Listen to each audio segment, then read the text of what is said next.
హెబ్రీయులకు రాసిన పత్రిక 13వ అధ్యాయము మొదటి 2 వచనాలు చదువుకుందాం. హెబ్రీయులకు రాసిన పత్రిక 13వ అధ్యాయము మొదటి 2 వచనాలు. సహోదర ప్రేమ నిలవరముగా ఉండనియుడి, ఆతిథ్యము చేయు మరవకుడి, దాని వలన కొందరు ఎరుగకయే దేవదూతలకు ఆతిథ్యము చేసిరి. మరొకసారి చదువుతున్నా. హెబ్రీయులకు రాసిన పత్రిక 13వ అధ్యాయము మొదటి 2 వచనాలు. సహోదర ప్రేమ నిలవరముగా ఉండనియుడి, ఆతిథ్యము చేయ మరవకుడి, దాని వలన కొందరు ఎరుగకయే దేవదూతలకు ఆతిథ్యము చేసిరి. పరిశుద్ధుడా, జీవం కలిగిన దేవా, జీవాధిపతి, స్తోత్రములు తండ్రి, వందనములు యేసయ్య. ఈ రీతిగా ప్రభా మరొక్కసారి తండ్రి ప్రభా మీ పరిశుద్ధ గ్రంథంలో నుండి కొన్ని మాటలను చదవటానికి గాను ప్రభా నీవు కృప చూపించావు తండ్రి, అందును బట్టి వందనములు. అయితే మేము వాక్యము చదవగలిగిన వారముగా మాత్రమే ఉన్నాము. చదవబడిన ఈ వాక్యాన్ని ప్రభా విరిచి మాకు వడ్డించవలసిన వాడు నీవే అయ్యున్నావు తండ్రి. ప్రభువా యేసయ్య, మా గొప్ప దేవుడా, నీవే ప్రభువా ఈ బలిపీఠం యొద్ద నిలబడినందుకు స్తోత్రములు. నన్ను వెనక్కి నెట్టి ప్రభా నీవు ముందుకు వచ్చినందుకు వందనములు తండ్రి. కూడి వచ్చిన మా అందరితో ప్రభా నీవే మాట్లాడమని కోరుచున్నాం మా గొప్ప దేవుడా. ప్రభా మీ నిత్య జీవపు మాటలు మా హృదయాలలో నాటబడి నూరంతలుగా ఫలించగలుగుటకు తండ్రి సహాయము దయచేయండి. ప్రభా మీ మాటలు పట్టుకోవటానికి ప్రభా మా కన్నులు తెరవండి, మా హృదయాలు తెరవండి. మీ అభిషేకాన్ని మా మీద క్రొమ్మరించమని కోరుచున్నాము తండ్రి. ప్రభా బోధించబడిన ప్రతి మాటను ప్రభా యేసయ్య మేము స్వీకరించి ప్రభా మా జీవితాలలో మేము అన్వయించుకోగలుగుటకు తండ్రి నీవే కృప చూపించమని కోరుకుంటూ ఈ చిన్న ప్రార్థన ప్రభు అయిన యేసుక్రీస్తు నామములో అడిగి వేడుకొంచున్నాము. ఆమేన్. దయచేసి కూర్చున్నాము.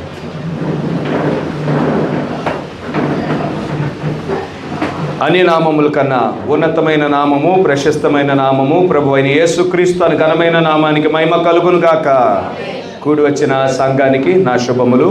ఈ రీతిగా మరొక్కసారి దేవుని యొక్క మహాకృపను బట్టి మనమంతా దేవుని సన్నిధానానికి నడిపించబడ్డాము.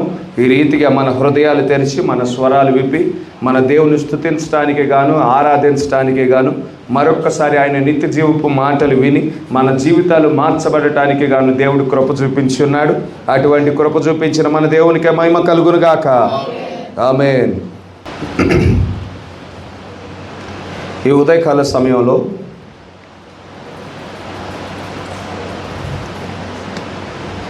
విశ్వాసానికి పెద్ద అడ్డంకి ఏదనగా అదృశ్యమైన సంగతుల విషయమై అవగాహన లేకపోవుటే. విశ్వాసానికి పెద్ద అడ్డంకి ఏదనగా అదృశ్యమైన సంగతుల విషయమై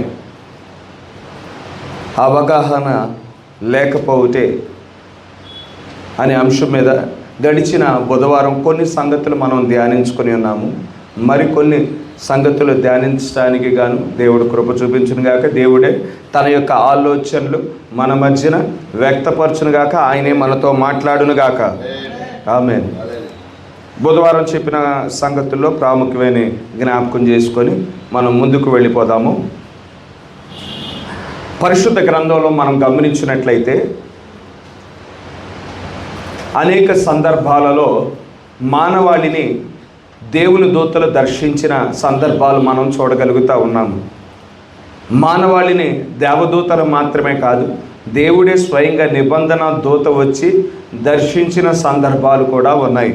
అయితే కొన్నిసార్లు దర్శించిన దేవతలు వారు పరలోకం నుండి వచ్చి ఉన్నారని, లేదంటే దేవుడే నిబంధన దూతగా వచ్చి ఉన్నాడని అనేక సార్లు మరి పరిశుద్ధులు, మానవులు గుర్తించలేని పరిస్థితుల్లో ఉన్నారు. ఎందుకంటే మన దేవుడు సామాన్యతలో దాగి ఉండే దేవుడై ఉన్నాడు.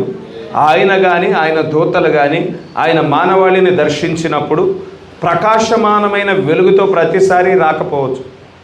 అనేక సార్లు మానవులుగా మనం ఏ విధంగా ఉన్నామో అదే మానవ రూపాన్ని ధరించుకొని వారు మానవుల్ని దర్శించిన పరిస్థితులు కనుక మానవాళి మరి ఆ దర్శించిన విధానాన్ని బట్టి అనేక సార్లు మరి గుర్తించని పరిస్థితుల్లో ఉన్నారు. అయితే గుర్తించాలి అంటే ఆత్మీయమైన పరిమాణానికి సంబంధించి అవగాహన మరింత ఎక్కువ స్థాయిలో ఉండాలి.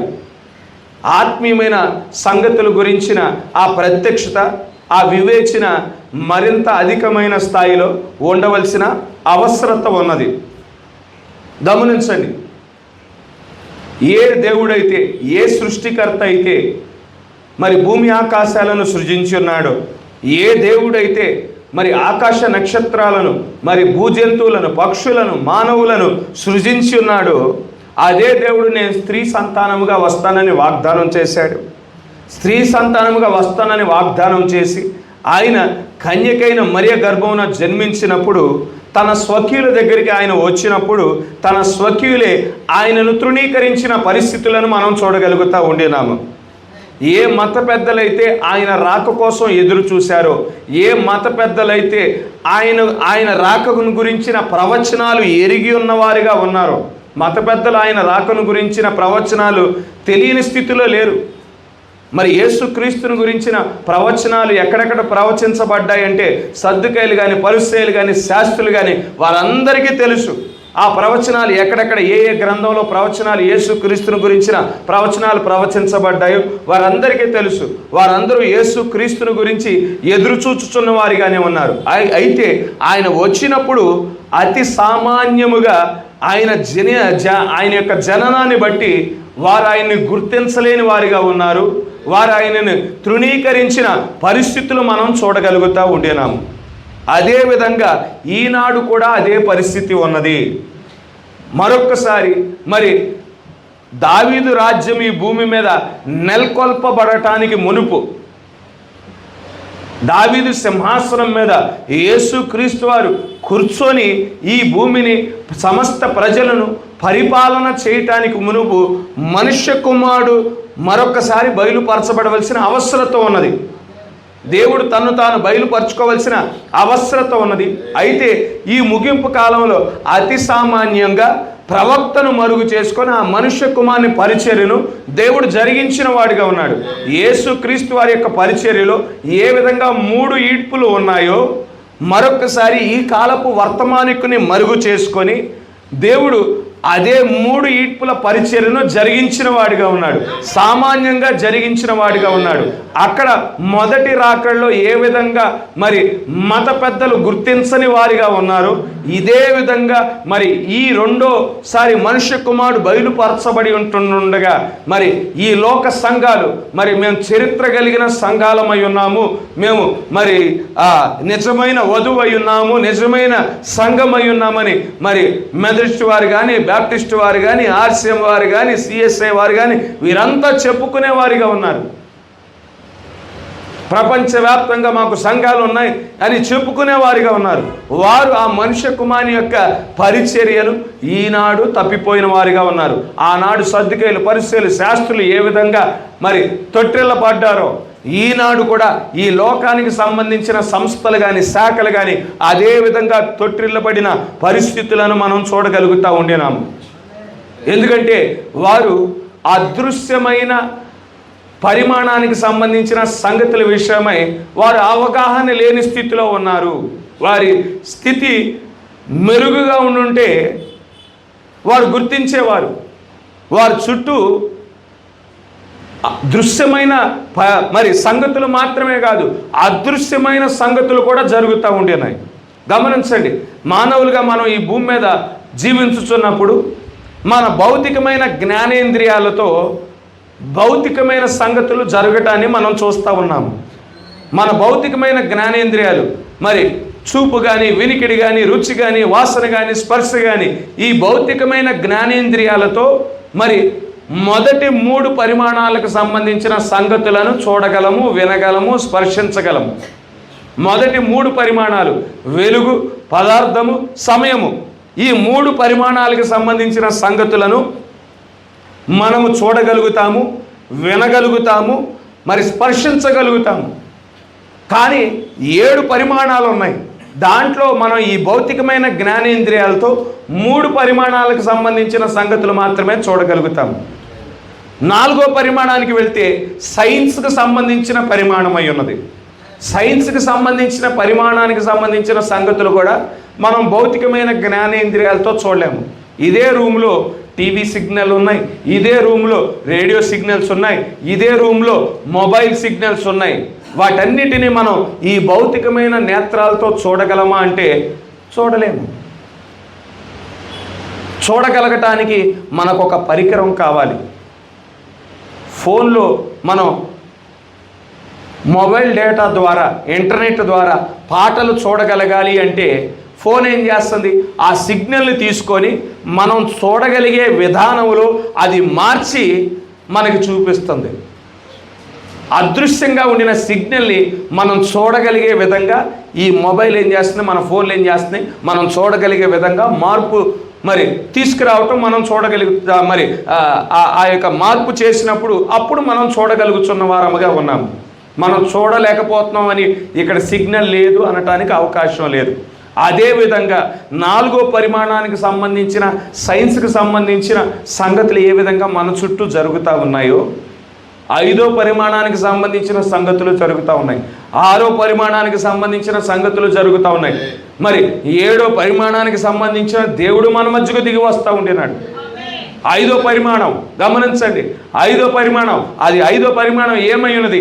పాతాళమై ఉన్నది. 5వ పరిమాణం పాతాళం యొక్క బెళము ఈనాడు తెరవబడి ఉన్నది.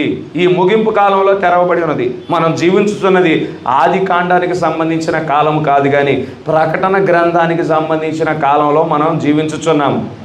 అందుకే మరి మనకి ఈనాడు 7 సంఘకాలాల ప్రత్యక్షత మనకు అనుగ్రహించబడి ఉన్నది. ఎందుకంటే ప్రకటన గ్రంథానికి సంబంధించిన కాలంలో జీవిస్తూ ఉన్నాం కాబట్టి, ప్రకటన గ్రంథానికి సంబంధించిన కాలంలో మనం జీవిస్తున్నాం కాబట్టి గమనించండి. మరి అక్కడ 5వ అధ్యాయం, ప్రకటన గ్రంథం 5వ అధ్యాయంలో ఒక గ్రంథాన్ని, 7 ముద్రల గ్రంథాన్ని మనం చూస్తూ ఉన్నాము. అది 10వ అధ్యాయానికి వచ్చేపాటికి, 5వ అధ్యాయంలో అది మూయబడిన పుస్తకంగా ఉంది.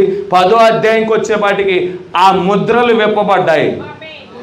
ఇప్పుడు మనం ముద్రలు విప్పబడిన కాలంలోనే మనం జీవిస్తూ ఉన్నామా?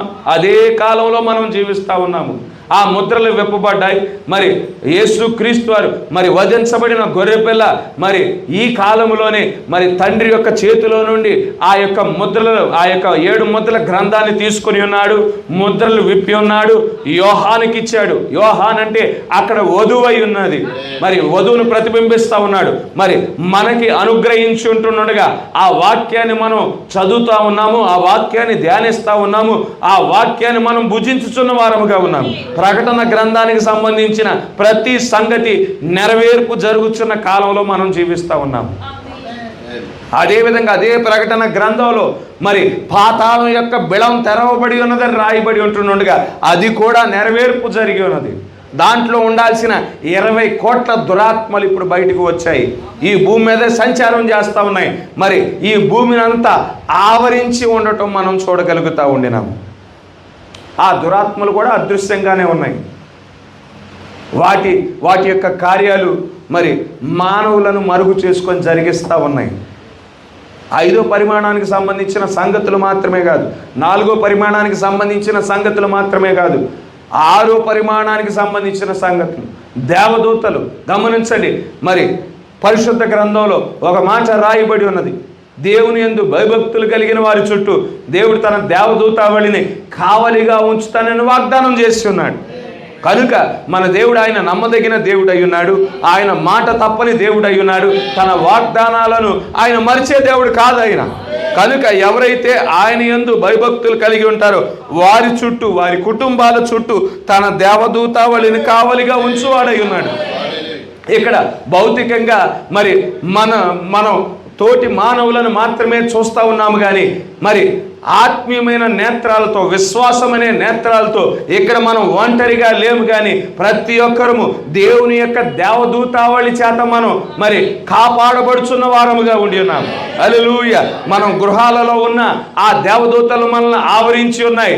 మనం మరి ఉద్యోగాలకు వెళ్ళినా కానీ, పనులు చేయుచున్న వారముగా ఉన్నా కానీ, ఎక్కడున్నా ఆ దేవదూతావళి మరి మనల్ని కావలి కాస్తా ఉన్నాయి. మన బిడ్డలు స్కూళ్ళకి వెళ్ళుచున్నా, కాలేజీలకు వెళ్ళుచున్నా కానీ దేవదూతావళి ఏం చేస్తూ ఉన్నది? మన బిడ్డలను కావలి మరి కాయుచున్నవిగా ఉన్నాయి.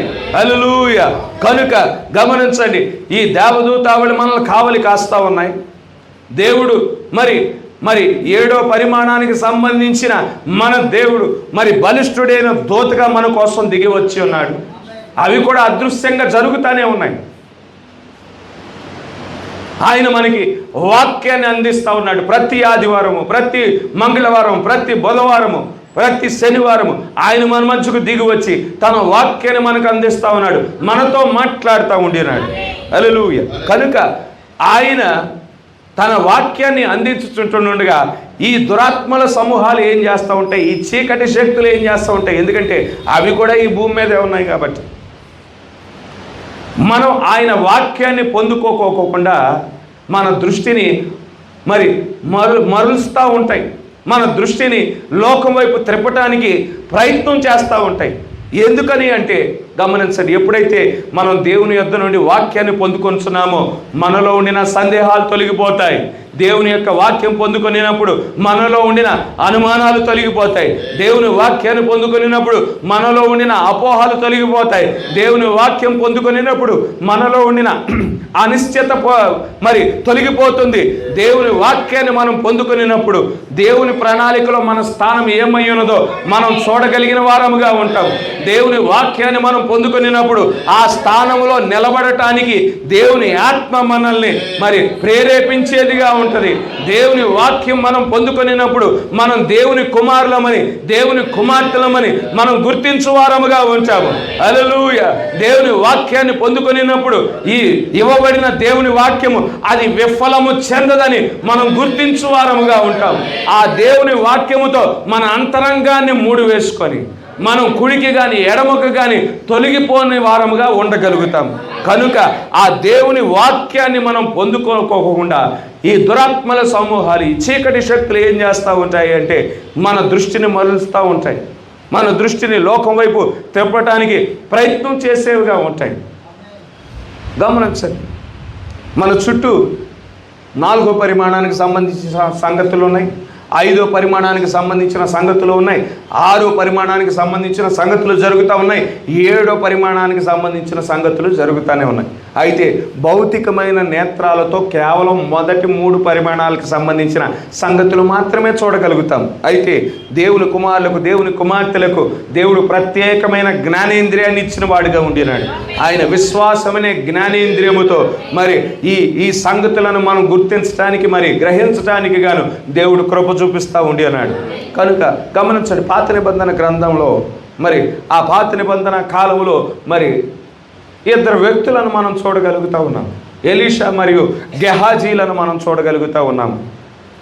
వారి చుట్టూ కూడా ఈ ఆత్మ సంబంధమైన కార్యాలు, ఆత్మ సంబంధమైన పరిమాణానికి సంబంధించిన కార్యాలు జరుగుతూ ఉన్నాయి. అయితే ఈ ఇద్దరిలో వ్యత్యాసం ఉంది. ఏంటండి ఆ వ్యత్యాసం అంటే గమనించండి, ఎలీషా మరియు గెహాజీ వారిరువురు ఏలియా కాలంలో జీవించిన వారే అయి ఉన్నారు.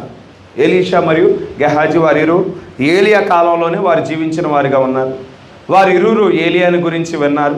ఆయన చేసిన అద్భుతాలను, ఆయన చేసిన సూచక్రియలను, ఆయన చేసిన మహత్కార్యాలను గురించి వారు విని ఈ కాలానికి సంబంధించిన ప్రవక్తని వారిరువురు అంగీకరించిన వారిగానే ఉన్నారు.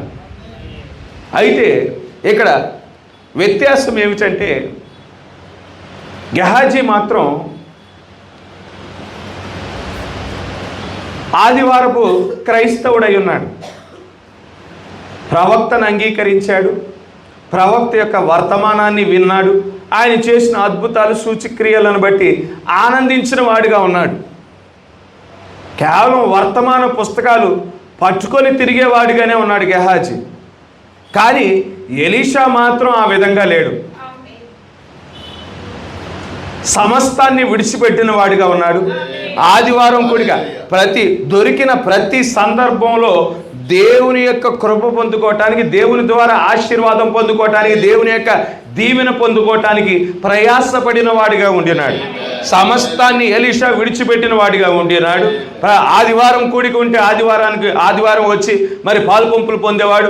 మంగళవారం కూడిక ఉంటే మంగళవారం వచ్చి పాలు పంపులు పొందేవాడు కూడికలో. బుధవారం వచ్చి కూడికలో పాలు పంపులు పొందేవాడు. శనివారం ప్రార్థన ఉంటే ప్రార్థనలో పాలు పంపులు పొందేవాడు. ఉపవాస కూడికలో, ఆల్ నైట్ ప్రేయర్లో, ప్రతి కూడికలో ఎలీషా పాలు పంపులు పొందుకునేవాడిగా ఉండినాడు. ఎలీషా కేవలం వర్తమానం వినాలని మాత్రమే ఆయన కోరిక కలిగి ఉండలేదు.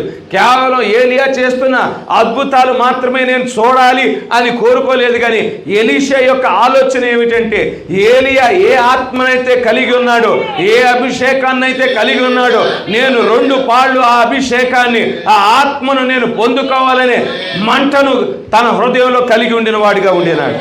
కనుక కేవలము మరి వర్తమాన సంఘంలో నేను భాగమై ఉన్నాను, వర్తమాన పుస్తకాలు మాత్రమే మరి పట్టుకునేవాడిగా లేడు. కానీ ప్రతి సందర్భాన్ని మరి ఉపయోగించుకొని దేవుని యొక్క ఆత్మను పొందుకోవటానికి, దేవుని యొక్క అభిషేకాన్ని పొందుకోవటానికి మరి ఎలీషా ప్రయాసపడిన వాడిగా ఉన్నాడు. ఏలియా సమయం అయిపోయింది. ఏలియా పరిచర్య అయిపోయిన తర్వాత ఏలియా పరలోకానికి కొనుక్కోబడ్డాడు. తరువాత ఎలీషా సమయం ప్రారంభమైంది. ఎలీషా దినాలు ప్రారంభమయ్యాయి.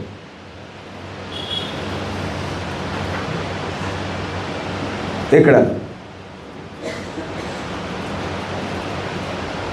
ఎలీషా ఎవరికి సాదృశ్యముగా ఉన్నాడంటే, సంఘంలో నిజమైన విశ్వాసులకు సాదృశ్యముగా ఉన్నాడు. గెహాజీ ఎవరికి సాదృశ్యముగా ఉన్నాడంటే, నటన విశ్వాసులకు సాదృశ్యముగా ఉన్నాడు.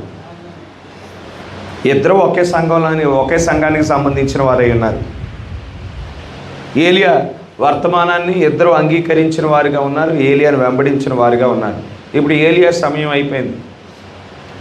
ఏలియా సమయం అయిపోయిన తర్వాత ఎలీషా గెహాజీలు జీవించుంటుండగా ఒక గొప్ప అపాయకరమైన సమయం ప్రారంభమైంది. వారు రాత్రి నిద్రించి ఉదయాన్నే లేచేపాటికి ఈ ఎలీషా గెహాజీ ఎక్కడున్నారో సిరియా సైన్యం కనుగొన్నారు. వారి గ్రామం చుట్టూ సైన్యాన్ని సిరియా సైన్యము మోహరించడం జరిగింది. గెహాజీ మరి ఉదయాన్నే లేచి వారు ఉన్న గృహం యొక్క కిటికీని తెరిచి బయటకు చూసినప్పుడు చుట్టూతా సిరియా సైన్యం ఉండటాన్ని గమనించాడు. ఎప్పుడైతే సిరియా సైన్యాన్ని చూశాడో మరి తనలో భయం ప్రారంభమైపోయింది, తనలో వణుకు ప్రారంభమైపోయింది, తను మరి చెమటలు పట్టడం ప్రారంభమైపోయింది, కాళ్ళు వణకటం ప్రారంభమైపోయింది.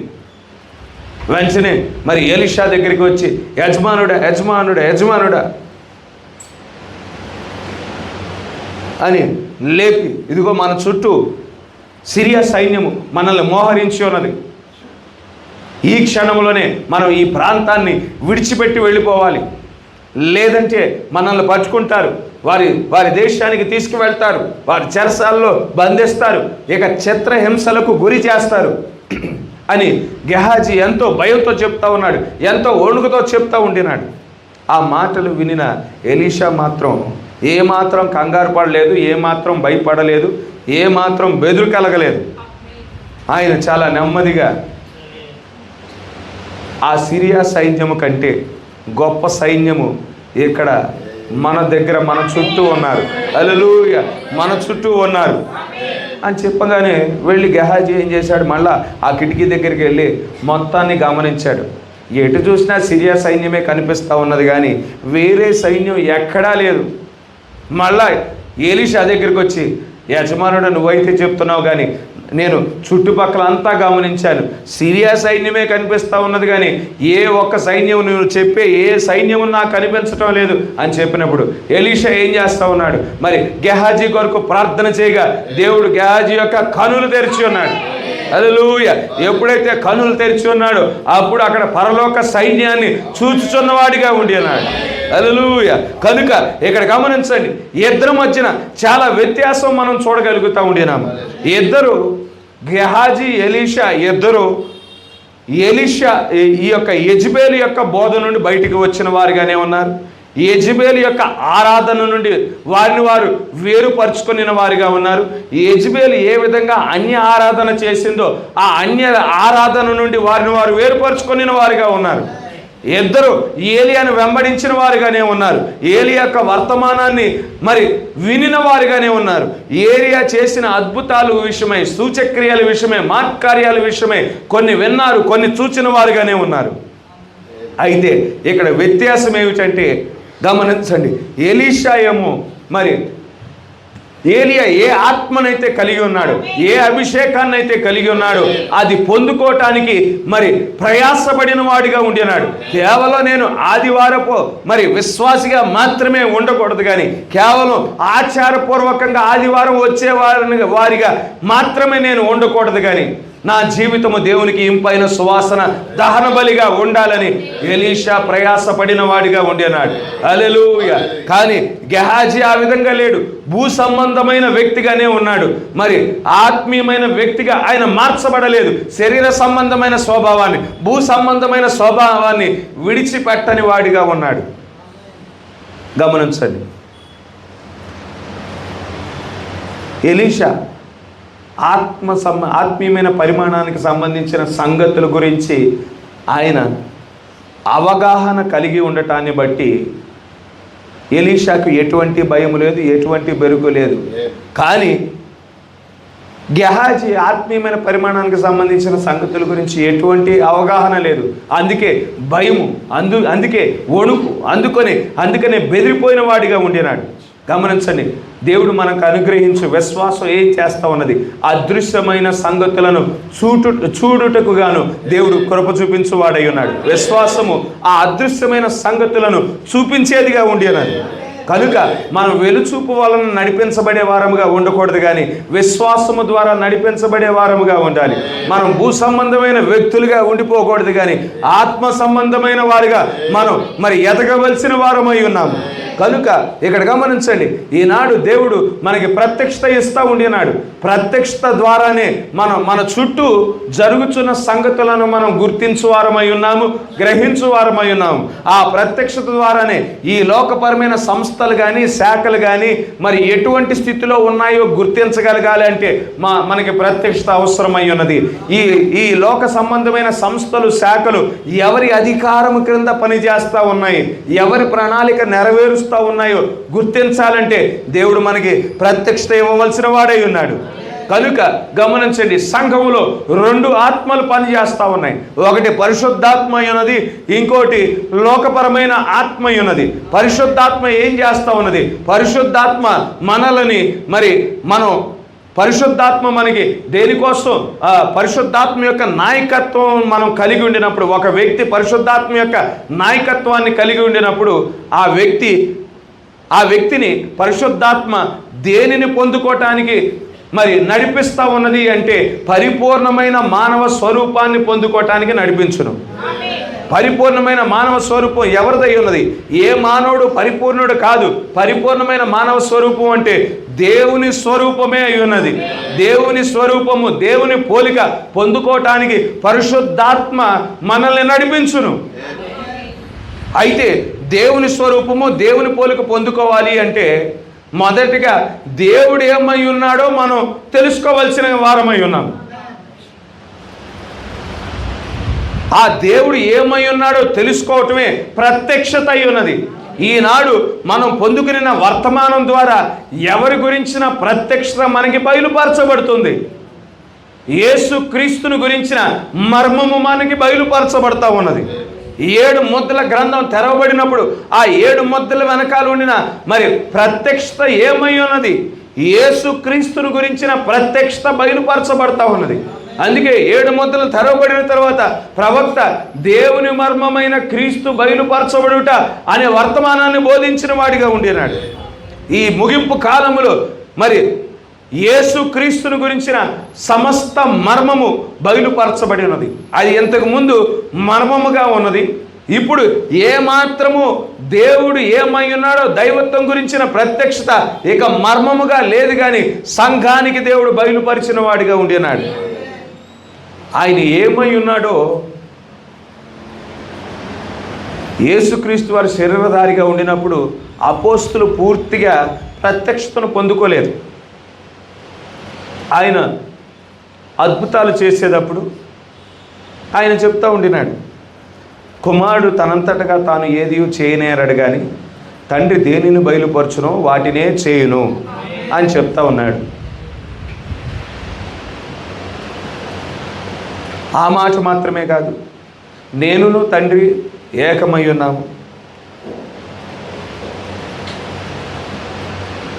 మరి ఆయన యందు నా యందు ఆయన నిలిచి ఉన్నాడని కూడా చెప్తూ ఉండేవాడు. ఈ మాటలను బట్టి వారు అనుకున్నారు, తండ్రి కుమారుడు ఒకరు కాదు ఇద్దరు వ్యక్తులు అని అపోస్తులు అనుకున్నారు. అందుకే ఫిలిప్పు తండ్రిని మాకు చూపించు, అదే మాకు చాలు అని చెప్తా ఉన్నాడు.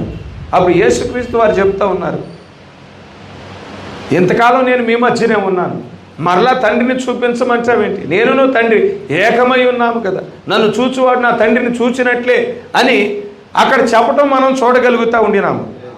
అయితే ఈనాడు మన దేవుడు ఒక్కడై ఉన్నాడని ఈనాడు ముద్రలు తెరవబడుట ద్వారా మనం గుర్తించగలిగిన వారముగా ఉన్నాము. ఒకే దేవుని మనం ఆరాధిస్తూ ఉన్నాము. ఆ ఒకే దేవుడు తను తాను తండ్రిగా బయలుపరుచుకొని ఉన్నాడు, తను తాను కుమారుడిగా బయలుపరుచుకొని ఉన్నాడు, తను తాను పరిశుద్ధాత్మగా బయలుపరుచుకొని ఉన్నాడు. పరిశుద్ధ గ్రంథంలో ఎక్కడ మరి తండ్రి వేరు, కుమారుడు వేరు, పరిశుద్ధాత్మ వేరు, మేము ముగ్గురు వ్యక్తులమై ఉన్నామని పరిశుద్ధ గ్రంథంలో ఎక్కడా రాయబడలేదు. పరిశుద్ధ గ్రంథంలో అనేక చోట్ల నేను ఒక్కనే అయి ఉన్నాను, నేను తప్ప మీకు వేరొక దేవుడు లేడు అని అనేక మార్లు అనేక చోట్ల రాయబడటం మనం చూడగలుగుతూ ఉండినాము. కనుక గమనించండి, ప్రభు అయిన యేసుక్రీస్తు వారు ఆయన శరీరధారిగా ఈ లోకంలో జీవించినప్పుడు ఆయన వాడుక చొప్పున సమాజ మందిరానికి వెళ్ళాడు. సమాజ మందిరానికి వెళ్ళగా ఆయన చేతికి గ్రంథపు చుట్ట ఇవ్వబడింది. అది తెరిచి చూసినప్పుడు అది యెషయా గ్రంథమై ఉన్నది. దానిని త్రిప్పినప్పుడు 61వ అధ్యాయం వచ్చింది. ప్రభు అయిన యేసుక్రీస్తు వారి గురించిన ప్రవచనం ఆ 61వ అధ్యాయంలో రాయబడి ఉన్నది. ఆ 61వ అధ్యాయంలో మరి కేవలం 2000 సంవత్సరాల క్రితం ఏ వాక్యమైతే నెరవేర్పు జరుగునో అది మాత్రమే రాయబడలేదు. తర్వాత కాలంలో జరిగే సంగతులు కూడా రాయబడ్డాయి. అయితే ప్రభు అయిన యేసుక్రీస్తు వారు ఏం చేశారు? ఆ కాలానికి నెరవేర్పు జరిగే సంగతిని, ఆయన గురించి ప్రవచింపబడిన సంగతిని గుర్తించి, ఆయన గురించిన ప్రవచనం గుర్తించి, ఆ కాలంలో నెరవేర్పు జరిగే సంగతిని గుర్తించి అది మాత్రం చదివి ఇది మీ వినికిడిలో నెరవేర్పు జరిగి ఉన్నది అని చెప్పటం మనం చూడగలుగుతూ ఉండినాం. ఏ దేవుడైతే వాక్యముగా ఉన్నాడో ఆ దేవుడు శరీరధారిగా మన మధ్యకు దిగివచ్చి ఆ కాలంలో నెరవేర్పు జరిగే సంగతిని గుర్తించి దాన్ని చదివి ఇది మీ వినికిడిలో నెరవేర్పు జరిగి ఉన్నది అని చెప్పటం మనం చూడగలుగుతూ ఉండినాం. ఇదిగో ఈ గ్రంథాన్ని గమనించండి, దీంట్లో నిత్య జీవం దాగి ఉన్నది కదా. ఆ నిత్య జీవానికి సంబంధించిన వాక్య లేఖనాలు చదవండి, నన్ను గురించే సాక్ష్యం ఇస్తుంది. నన్ను నమ్మపోయినా పర్వాలేదు, క్రీస్తు వచ్చినప్పుడు ఏ సంగతులైతే జరుగునో ఆ సంగతులన్నీ నేను నెరవేరుస్తూ ఉన్నాను. ఆ నెరవేర్చబడుచున్న సంగతులను బట్టైనా ఈ వాక్యము నన్ను రుజువు చేస్తూ ఉన్నది, దానిని బట్టి మీరు అంగీకరించవలసి ఉన్నది అని యేసుక్రీస్తు వారు చెప్పడం మనం చూడగలుగుతూ ఉండినాము. మన దేవుడు ఆయన నిన్న నేడు రేపు నిరంతరం ఏకరీతిగా ఉండిన దేవుడు కనుక మరి 2000 సంవత్సరాల క్రితం ఆయనకు సంబంధించిన వాక్యాన్ని గుర్తించి ఆ కాలంలో నెరవేర్పు జరుగుతున్న వాక్యాన్ని గుర్తించి ఇదిగో ఇది మీ వినికిడిలో నెరవేర్పు జరిగిందని చెప్పిన ఎడల నేడు కూడా అదే దేవుడై ఉన్నాడు. నేడు కూడా మన మధ్యన ఉంటే మరి ఈ కాలానికి సంబంధించిన సంగతిని ఆయన గుర్తించువాడై ఉన్నాడు. మరి దానిని మరి చదివి ఇది మీ వినికిడిలో నెరవేర్పు జరిగి ఉన్నదని చెప్పువాడై ఉన్నాడు. ఇప్పుడు ఆయన తన వధువు మరి ఆయన ఏమై ఉన్నాడో తన వధువు కూడా అదే ఉంటుంది. ఎందుకంటే వధువు ఆయన నుండి తీయబడింది కాబట్టి. ఏ విధంగా ఆదాము అవ్వ నుండి తీయబడిందో గమనించండి. ఆదామును దేవుడు నిర్మించడానికి దేవుడు ఏం చేశాడు? భూమి నుండి ఒక మట్టి ముద్దను తీసుకున్నాడు, ఆయనకు ఒక శరీరాన్ని నిర్మించి ఉన్నాడు. అయితే అవ్వను నిర్మించడానికి ఆదాముకు మాదిరిగా ఇంకో మంటి ముద్దను తీసుకోలేదు.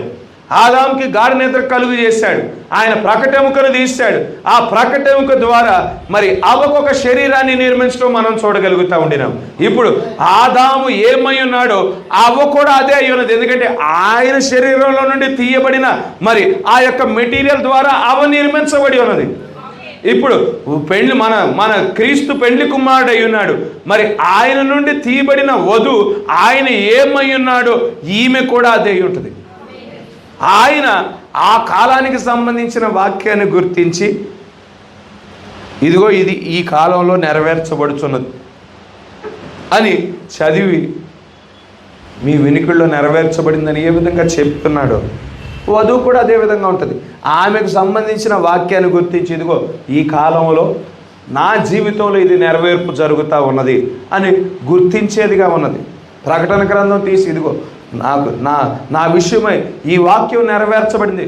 మలాకీలో రాయబడిన రీతిగా నా కోసం ఏలియా ఆత్మ కలిగిన ఒక వర్తమానికుడు పంపించబడ్డాడు. అతడు మరి పిల్లలుగా ఉండిన మా హృదయాలను మా తండ్రులుగా ఉండిన అపోస్తల వైపు త్రిప్పిన వాడిగా ఉండినాడు.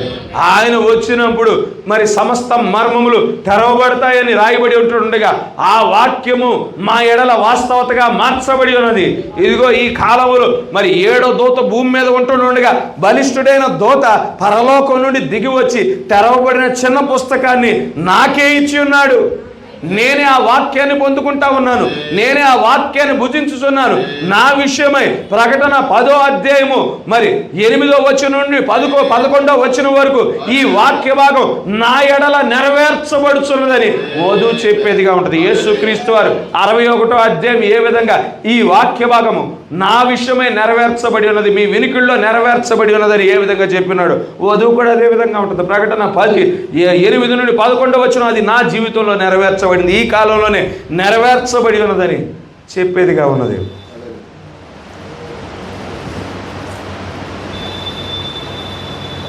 కనుక గమనించండి,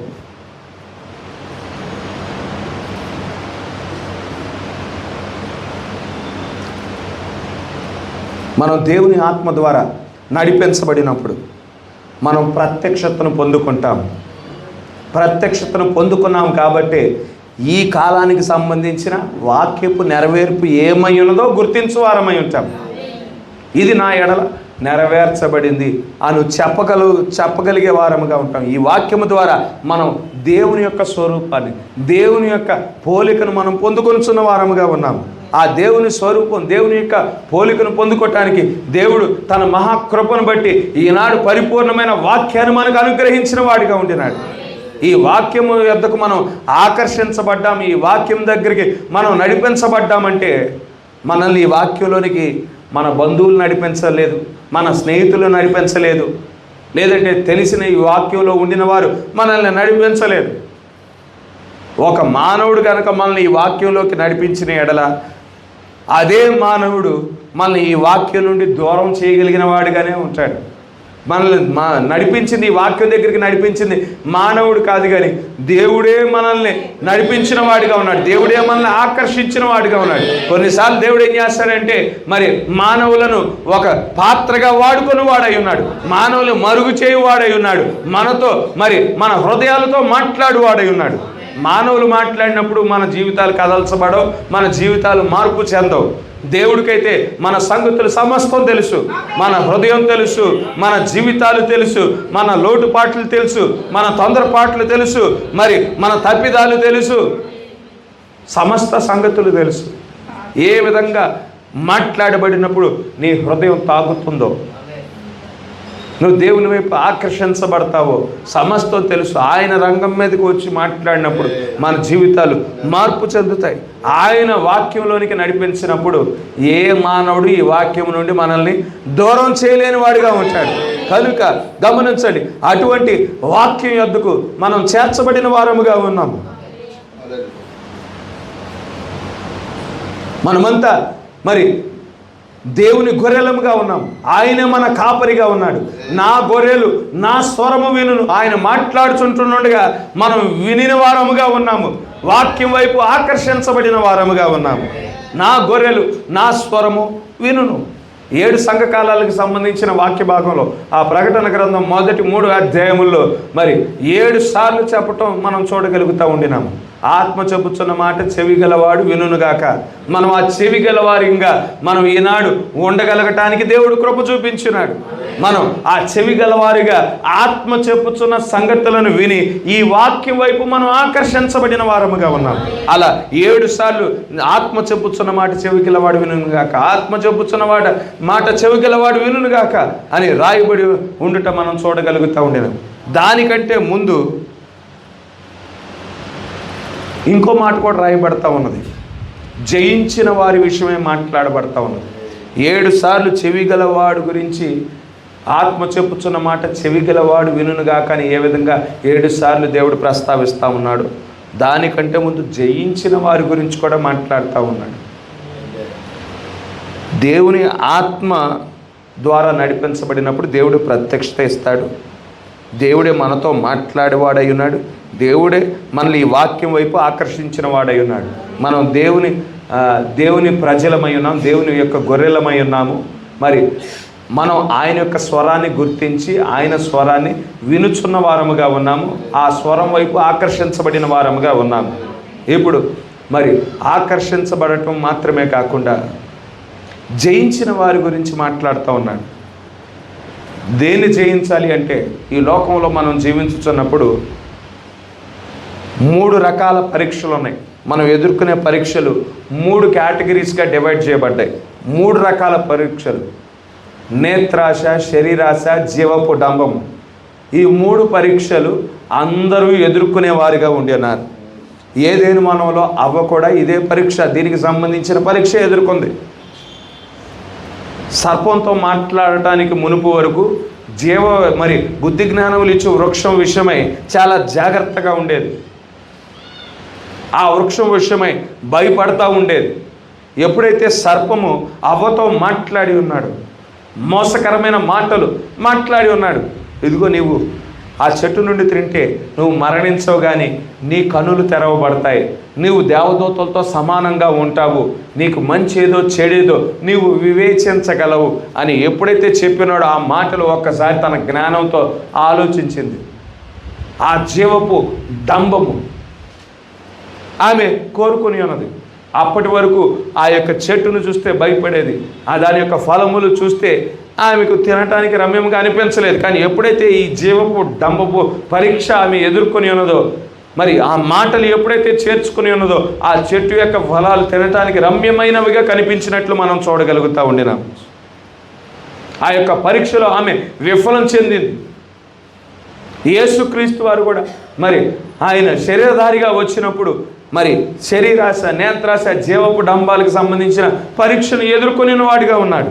ఆయన ఉపవాసం చేసి 40 దినాలు ఉపవాసం ఉండి అరణ్య మార్గంగా వస్తుంటుండగా సాతానుడు ఆయనకి ఎదురుపడటం మనం చూడగలుగుతూ ఉండినాం. ఎదుటిపడి 3 పరీక్షలు మరి అక్కడ ఆయన ఎదుట నిలబెట్టడం, మరి 3 పరీక్షల ద్వారా సాతానుడు శోధించడం మనం చూడగలుగుతూ ఉండినాం. 40 రోజులు ఆయన ఉపవాసం చేసి వచ్చుంటుండగా మరి నువ్వు ఆకలి కొని ఉన్నావు కదా, ఈ బండలను రొట్టెలుగా మార్చుకొని నువ్వు భుజించు అని చెప్పినప్పుడు అది ఏ పరీక్ష అయి ఉన్నది? శరీరాశ అయి ఉన్నది. ఆకలి కలిగి ఉన్నాడు, శరీరం బలహీనంగా ఉన్నది. మరి శరీరం ఏం ప్రయత్నం చేస్తూ ఉంటుంది? బలం పొందుకోవటానికి ప్రయత్నం చేస్తూ ఉంటుంది. ఆ పరీక్షను మరి ఆ శరీర పరీక్షను సాతానుడు పెట్టినప్పుడు వాక్యము ద్వారా ఎదుర్కొనిన వాడిగా ఉండినాడు. తర్వాత మనం గమనించినట్లయితే ఎత్తైన గోపురం మీదకి సాతానుడు తీసుకువెళ్ళాడు. ఈ లోకానికి సంబంధించిన సమస్త రాజ్యాలను చూపించాడు, వాటి అధికారాలను చూపించాడు, వాటి ఐశ్వర్యాలను చూపించిన వాడిగా ఉండినాడు. అది ఏ పరీక్ష అయి ఉన్నది? నేత్రాశ అయి ఉన్నది. ఇవన్నీ నాకు నమస్కారం చేయి, ఇవన్నీ నీ వశం చేస్తాను, నాకు సాగిలు పడినప్పుడు ఆ నేత్రాశను వాక్యం ద్వారానే దేవుడు జయించిన వాడిగా ఉండినాడు. తర్వాత ఎత్తైన గోపురం మీదకి తీసుకువెళ్ళి, ఎత్తైన కొండ మీదకి తీసుకువెళ్ళి, ఇదిగో ఈ కొండ మీద నుండి దూకు, వాక్యంలోనే రాయబడి ఉంది కదా, దేవదూతలు నీ పాదములకు రాయి తగలకుండా కాపాడునని వాక్యములోనే రాయబడి ఉన్నది కదా, ఇదిగో నువ్వు దేవుని కుమారుడు అని నిరూపించుకో, దేవదూతలు వస్తారు, అది ఏ పరీక్ష అయి ఉన్నది? జీవపు డంపం అయి ఉన్నది. శరీరాశికి సంబంధించిన ఒక పరీక్ష, నేత్రాశికి సంబంధించిన ఒక పరీక్ష, జీవపు డంబానికి సంబంధించిన పరీక్షను ఇక్కడ ప్రభు అయిన యేసుక్రీస్తు వారు ఎదుర్కోవటం మనం చూడగలుగుతూ ఉండినాము. అది వాక్యము ద్వారానే ఆయన ఎదుర్కోవటం మనం చూడగలుగుతూ ఉండినాము. ప్రవక్త చెప్తా ఉన్నాడు, ఈ 3 రకాల పరీక్షలు, ఈ 3 కేటగిరీలకు సంబంధించిన పరీక్షలు ఏ కాలంలో లేనంత అత్యధికంగా మనం ఈనాడు ఎదుర్కొనుచున్న వారముగా ఉన్నాము. ఎందుకని ఈనాడు అత్యధికంగా ఎదుర్కొంటా ఉన్నాము అంటే, ఒక్కసారి 40 సంవత్సరాల క్రితం పరిస్థితులు, ఈనాడు పరిస్థితులు మనం చూడండి. ఈనాడు మన చేతుల్లో, మరి ప్రతి ఒక్కరి చేతుల్లో, చిన్నవారు మొదలుకొని పెద్దవారు వరకు అందరి చేతుల్లో ఫోన్లు ఉన్నాయి. ఈ లోకంలో ఉండిన ప్రతి కుటుంబంలో ప్రతి గృహంలో మరి టీవీలు మనం చూస్తూ ఉన్నాము. మరి ఫోన్లు చూస్తూ ఉన్నాము, ట్యాబులు చూస్తూ ఉన్నాము, ల్యాప్టాప్లు చూస్తూ ఉన్నాము. వీటన్నిటిలో మనం ఈ లోకానికి సంబంధించిన కార్యాలు లోకమంతా చూస్తూ ఉన్నారు. సోషల్ మీడియా, మరి యూట్యూబ్ ఛానల్సే కానీ, మరి ఫేస్బుక్కే కానీ, ట్విట్టర్లే కానీ, ఇన్స్టాగ్రామ్లే కానీ, వీటన్నిటి ద్వారా సాతానుడు ఏం చేస్తూ ఉన్నాడంటే, ఒక వ్యక్తిని ఈ లోకంలోనే బంధించడానికి కావలసిన ప్రోగ్రాం అంతా ఏర్పాటు చేశాడు. వీటన్నిటిని చూడటం వలన సాతానుడు ఏం చేస్తూ ఉన్నాడు? మన ఆలోచనలు వక్రీకరిస్తూ ఉన్నాడు, మన తలంపులను వక్రీకరిస్తూ ఉన్నాడు, మన ఉద్దేశాలను వక్రీకరిస్తూ ఉన్నాడు. ఒక వ్యక్తిని ఏ విధంగా వాడు నిర్మించుకున్న సాతాను ఏదేలోనే ఏ విధంగా బంధించాలో దానికి సంబంధించిన కార్యాలన్నీ ఈ యొక్క ఫోన్లో, ఈ యొక్క ల్యాప్టాప్లో, ఈ యొక్క యూట్యూబ్ ఛానల్లో ప్రవేశపెట్టడం మనం చూడగలుగుతూ ఉండేనాము. 40 సంవత్సరాల క్రితం ఎవరి గృహాల్లో టీవీలు లేవు. ఎక్కడో బాగా ధనవంతుల గృహాలలో 40 సంవత్సరాల క్రితం ఎవరో ఒకరి గృహంలో ఉండేది. 40 సంవత్సరాల క్రితం వారి ఆలోచనలు అప్పుడు వక్రీకరించబడాల. అప్పుడు ఎంత శోధన లేదు. శరీరాశ, నేత్రాశ, జీవబడంబానికి సంబంధించిన ఇప్పుడు ఉండినంత శోధన అప్పుడు లేదు. ఇప్పుడు ఉండినంత పరీక్ష అప్పుడు లేకపోవటం మనం చూడగలుగుతూ ఉండినాము. ఇది అత్యంత మోసపూరితమైన కాలముగా ఉండటం మనం చూడగలుగుతూ ఉండినాము. ఇది ప్రతి ఒక్క వ్యక్తి మీద ఈ 3 పరీక్షలు సంధించబడటం మనం చూడగలుగుతూ ఉండినాం. ప్రతి దేవుని సేవకుడి మీద, ప్రతి సంఘం మీద ఈ 3 పరీక్షలకు సంబంధించిన పరీక్షలు సంధించబడటం మనం చూడగలుగుతూ ఉండినాము. దేవుని సేవకులు ఎప్పుడైతే ఈ పరీక్షలలో జీవపూడము, నేత్రాశ, శరీరాశ సంబంధించిన ఈ పరీక్షలను 3 కేటగిరీకి సంబంధించిన పరీక్షల్లో వారు విఫలం చెందుతూ ఉన్నారు. వారు వాక్యం నుండి దూరం అయిపోతూ ఉన్నారు. లోకంలో ఉండిన కార్యాలన్నీ సంఘంలోనికి తీసుకొచ్చుతున్న వారిగా ఉన్నారు. వారు సంఘాన్ని దేంతో పోషించవలసిన వారై ఉన్నారు? వాక్యము ద్వారా సంఘాన్ని పోషించవలసిన వారై ఉన్నారు. అయితే ఆ సత్యవాక్యం ద్వారా సంఘాన్ని పోషించుకోకుండా లోకంలో ఉండాల్సిన కార్యాలన్నీ తీసుకొస్తూ ఉన్నారు. ఈనాడు గమనించండి, ప్రపంచమంతా క్రిస్మస్ సెలబ్రేట్ చేసుకునే హడావుడిలో ఉన్నారు. ఇక లోకపరమైన సంగతులన్నీ ఇక సంఘంలోనికి వచ్చేసాయి. డ్యాన్సులు వచ్చేసాయి, ఆటపాటలు వచ్చేసాయి. ఇక 10 రోజులు 15 రోజుల ముందే రిహార్సల్స్ చేస్తూ ఉన్నారు. డ్యాన్సులు ఏ విధంగా, క్రిస్మస్ రోజు డ్యాన్సులు ఏ విధంగా వేయాలి, ఏ విధంగా వారి టాలెంట్ని సంఘంలో చూపించాలి, ఏ విధంగా వారికి ఉండిన ఆ యొక్క టాలెంట్ను చూపించుకోవాలని ప్రతి ఒక్కరు ప్రయత్నం చేస్తూ ఉన్నారు. అందుకే దేవుడు తన జన్మ దినాన్ని, ఆయన పుట్టిన నెలను, ఆయన పుట్టిన తారీఖుని మరుగ్గా ఉంచున్నాడు. దీన్ని ఒక ఆచారం చేసేస్తారు.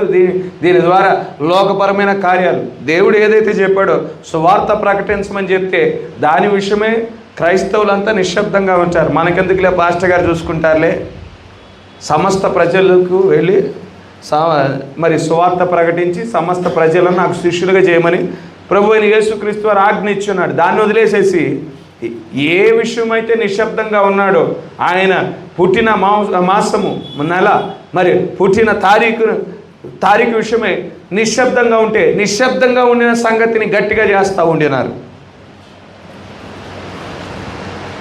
ప్రతిరోజు వెళ్ళు యేసుక్రీస్తుని గురించిన సువార్త నీ బంధువులకు, నీ స్నేహితులకు ప్రకటించు. ఆయన నిశ్శబ్దంగా ఉండమని చెప్పిన సంగతిని నువ్వు జరిగించినప్పుడు దాన్ని దేవుడు మెచ్చడు. దానిని బట్టి లోకపరమైన కార్యాలు ఎక్కువైపోతూ ఉన్నాయి. వీళ్ళే అడుగుతూ ఉన్నారు హైందవులే, ఇదిగో మీకు ప్రామాణికం, మీకు పరిశుద్ధ గ్రంథమే అంటారు కదా, బైబిలే అంటారు కదా, బైబిల్లో ఎక్కడ రాయబడింది? బైబిల్లో లేనిదే మేము ఏది చేయమని చెప్తారు కదా. ఏది బైబిల్లో రాయబడలేదుగా. ఆయన పుట్టిన మరి ఏ నెలలో పుట్టాడు, ఏ తారీఖులో పుట్టాడు రాయబడలేదని రాయబడలేదు కదా. మీరు బైబిల్లో ఉన్నదే కదా మీరు చేసేది. ఇది ఎందుకు చేస్తూ ఉన్నారంటే వీళ్ళు మళ్ళీ ఏదో కథలు చెప్తూ ఉంటారు.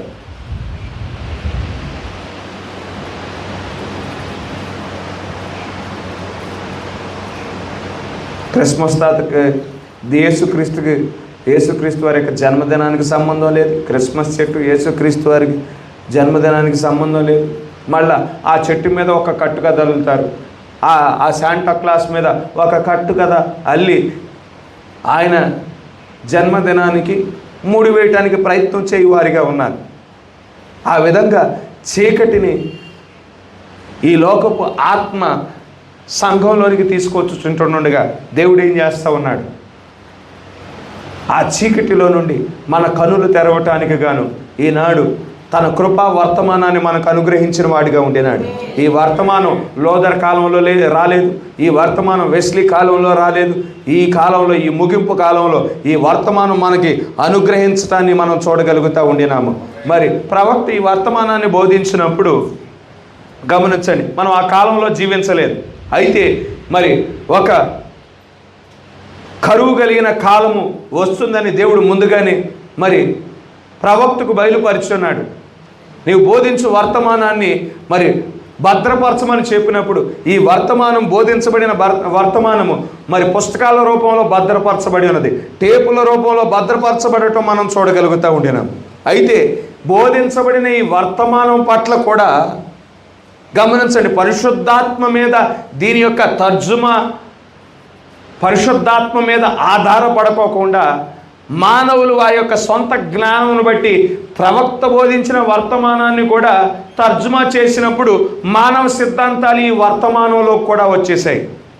తప్పుడు బోధలు ఈ వర్తమానంలోకి వచ్చేసాయి. ఎందుకంటే కొంతమంది క్రీస్తునే మరి బ్రహ్మం గారిని క్రీస్తుని ఆరాధించిన తప్పుడు బోధ ఒకటి ఉన్నది. మనం 1000 ఏళ్ల పరిపాలనలో ఉన్నామనే ఒక తప్పుడు బోధ ఉన్నది. 7వ ముద్ర విప్పబడలేదనే తప్పుడు బోధ ఒకటి ఉన్నది. 3వ ఈడ్పు నెరవేర్చడానికి మరొక వ్యక్తి నియమించబడ్డాడనే తప్పుడు బోధ ఉన్నది. కొనసాగింపు వర్తమానం ఉన్నదని తప్పుడు బోధ ఉన్నది.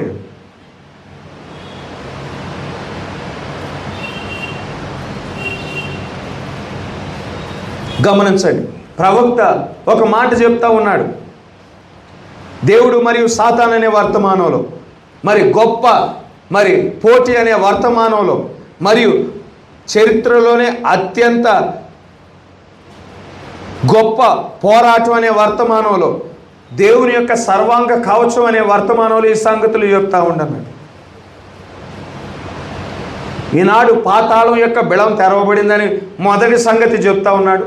సాతానుడికి 4వ పరిమాణానికి సంబంధించిన తాళపు చెవులు ఇవ్వబడ్డాయి అని చెప్పటం మనం చూడగలుగుతూ ఉండినాం. 4వ పరిమాణానికి సంబంధించిన తాళాలు అంటే సైన్స్కి సంబంధించిన తాళాలు ఈనాడు ఇవ్వబడటం, సాతానుడికి ఇవ్వబడటం మనం చూడగలుగుతూ ఉండినాం. ఒక 50 సంవత్సరాలు 60 సంవత్సరాల క్రితం ఈనాడు మనకి ఎంత టెక్నాలజీ ఉన్నదో అంత టెక్నాలజీ అప్పుడు లేదు. ఉదాహరణకి యుద్ధ రంగమే తీసుకోండి. ఈనాడంటే మనకి మొబైల్ కమ్యూనికేషన్ ఉంది. ఫోనుల ద్వారా మరి ఒకరితో ఒకరు మాట్లాడుకోవటం అవకాశం ఉన్నది. శాటిలైట్ కమ్యూనికేషన్, శాటిలైట్ ద్వారా మరి మాట్లాడుకోవటానికి అవకాశాలు ఉన్నాయి. యుద్ధాలు వచ్చినప్పుడు శత్రువు ఎక్కడెక్కడ తిరుగుతూ ఉన్నాడు, ఎక్కడ మోహరించి ఉన్నాడు, మరి మరి శాటిలైట్ల ద్వారా గమనించే పరిస్థితులు ఉన్నాయి. ఇదివరకు మరి సైన్యానికి సమాచారం చేరవేయాలి అంటే ఏ విధంగా సమాచారం పంపించేవాళ్ళు? ఫోనులు లేవు, శాటిలైట్లు లేవు. పావురాల ద్వారా పావురాలకి మరి ఆ యొక్క న్యూస్ మరి దాని యొక్క కాలికి కట్టి మరి పంపించేవారు. లేదంటే మానవుడే స్వయంగా మరి గుర్రం మీద స్వారీ చేసుకుంటా వెళ్ళి మరి సైన్యానికి ఆ యొక్క మరి వేగుల వారిగా ఉండిన వారు ఏం చేసేవాళ్ళు అంటే ఆ వ్యక్తే వెళ్ళి సైన్యానికి సమాచారం ఇచ్చాడు. శత్రు పాలన ఏరియాలో మోహరించాడు, శత్రు పాలన చోట ఉన్నాడు, పొంచి ఉన్నాడు, మరి వాడి మీద ఈ విధంగా దాడి చేయాలని స్వయంగా ఆ వ్యక్తే వెళ్ళేవాడు. లేదంటే పావురాల నుంచి మరి సమాచారం పంపించేవారు. కానీ ఈనాడు టెక్నాలజీ డెవలప్ అయిపోవటం మనం చూడగలుగుతూ ఉండినాం. ఇదివరకు మరి యుద్ధాలు మరి ఆ యొక్క బాణాలతో యుద్ధం చేసేవాళ్ళు, ఇదివరకు యుద్ధాలు మరి ఖడ్గాలతో యుద్ధం చేసేవారు. కానీ ఈనాడు అత్యంత శక్తివంతమైన ఆయుధాలు నిర్మించబడటం మనం చూడగలుగుతూ ఉండినాం. బ్యాలిస్టిక్ మిసైల్స్ ఆర్మీ DRDO మరి తయారు చేయటం మనం చూస్తూ ఉండినాము. అత్యంత సూపర్సానిక్ పవర్ఫుల్ మిసైల్స్ తయారు చేయబట్టం మనం చూస్తూ ఉండినాము. ఈ వేరే దేశం వెళ్ళి పోరాడాల్సిన అవసరం లేదు. ఈ దేశంలో ఉండే మరి ప్రపంచంలో ఏ దేశంలో ఉన్న శత్రువునైనా దాడి చేయగలిగిన టెక్నాలజీ ఇప్పుడు వచ్చేసింది. కమ్యూనికేషన్ వ్యవస్థ ఇప్పుడు మరింత బలోపేతం అవటం మనం చూడగలుగుతూ ఉండినాము. సాతానుడి చేతికి 4వ పరిమాణానికి సంబంధించిన తాళపు చెవులు ఇవ్వగా ఈ టెక్నాలజీ అంతా మానవుడు వృద్ధి చేసిన వాడిగా ఉండినాడు. మరి ఈ 4వ పరిమాణం సంబంధించిన సంగతులు ఏ విధంగా అభివృద్ధి చెందాయో దేవుడు కూడా తన సంఘాన్ని ఆత్మీకంగా మరి అభివృద్ధి చేయుచున్న వాడిగా ఉండి ఉన్నాడు. గమనించండి. మరి పౌలు కాలంలో మనం చూసినట్లయితే పౌలు కాలము అరిపాదాల కాలమై ఉన్నది. ఐరేనియస్ కాలం ఐరేనియస్ మార్చిన్ కాలం మనం చూసినట్లయితే కాళ్ళ కాలం అయి ఉన్నది. కొలంబా కాలం మనం చూసినట్లయితే మరి కడుపు భాగం అయి ఉన్నది. లోదర్ కాలం మనం చూసినట్లయితే ఛాతి భాగం అయి ఉన్నది. వెస్లీ కాలం మనం చూసినట్లయితే మెడ భాగం అయి ఉన్నది. పెంతుకొస్తు కాలం మనం చూసినట్లయితే మరి నోరు కాలం అయి ఉన్నది. అందుకే వారు భాషలు మాట్లాడిన వారిగా ఉన్నారు. తర్వాత ప్రవక్త కాలం మనం చూసినట్లయితే ప్రవక్త దీర్ఘదర్శి అయి ఉన్నాడు. ఆయన మరి నేత్రాలకు సంబంధించిన కాలం అయి ఉన్నది. ఇప్పుడు ఆ కాలము కూడా మనం దాటి ఇప్పుడు ఏ కాలానికి వచ్చామంటే మైండేజ్కి వచ్చిన వారం అయి ఉన్నాం. దేవుని యొక్క మైండ్లో ఏ ఆలోచనలు అయితే మన నిమిత్తం కలిగి ఉన్నాడో దేవదూతలకు బయలుపరచబడిన ఆ ఆలోచనలు మరి సెరూపులకు కానీ కెరూబులకు కానీ మరి మికాయేలుకు కానీ గాబ్రియేలుకు కానీ బయలుపరచబడిన కార్యాలు ఈనాడు మరి దేవుడు తన యొక్క వధువుకి బయలుపరుచుతున్న వాడిగా ఉండినాడు. దేవుడు తన ప్రణాళికను సంపూర్ణంగా తన వధువుకు బయలుపరిచిన వాడిగా ఉండినాడు. హల్లెలూయా. మనం ఈనాడు అరిపాదాల కాలంలో లేము, కాళ్ళ కాలంలో లేము, మరి కడుపు కాలంలో లేము, మెడ కాలంలో లేము, కనుల కాలంలో కూడా లేము. మనం ఈనాడు మైండేజ్కి దేవుడు తీసుకొచ్చిన వాడిగా ఉండినాడు. హల్లెలూయా. 4వ పరిమాణపు తాళపు చెవులు ఇవ్వబడగా ఏ విధంగా సాతానుడు ఈ టెక్నాలజీని మానవుడి ద్వారా ఇంప్రూవ్ చేశాడో దేవుడు ఏం చేస్తూ ఉన్నాడు, తన సంఘాన్ని కూడా మరి ఆత్మీకంగా ముందుకు తీసుకువచ్చుచున్నవాడిగా ఉండినాడు. గమనించండి, ఒకనాడు ఈ ఫోన్లు రావటానికి ముందు టెలిగ్రాములు ఉండేవి. చిన్న మాట దూరంలో ఉండిన వారికి పంపించగలిగిన పరిస్థితులు. టెలిగ్రామ్ ద్వారా ఒక చిన్న మాట, ఇక్కడి నుంచి నేను స్టార్ట్ అవుతున్నాను, లేదంటే ఇక్కడ క్షేమంగానే ఉన్నాను అని టెలిగ్రామ్ ద్వారా ఒక చిన్న మాట పంపించగలిగిన పరిస్థితులు. ఆ టెలిగ్రాములు ఆ పరికరం ద్వారా ఇక్కడ స్థానికంగా పోస్ట్ ఆఫీస్లో తెలిసేది, ఆ పోస్ట్ మ్యాన్ వచ్చి పలానా మరి అడ్రస్కి వచ్చి తెలియజేస్తూ ఉండేవాడు. అయితే ఎప్పుడైతే సాతానుడికి ఈ 4వ పరిమాణానికి సంబంధించిన సంగతులను 4వ పరిమాణానికి సంబంధించిన తాళపు చెవులు ఎప్పుడైతే సాతానికి ఇవ్వబడ్డాయో తన ప్రజలను నిలబెట్టుకొని ఉన్నాడు. శాస్త్రవేత్తలను లేవనెత్తాడు.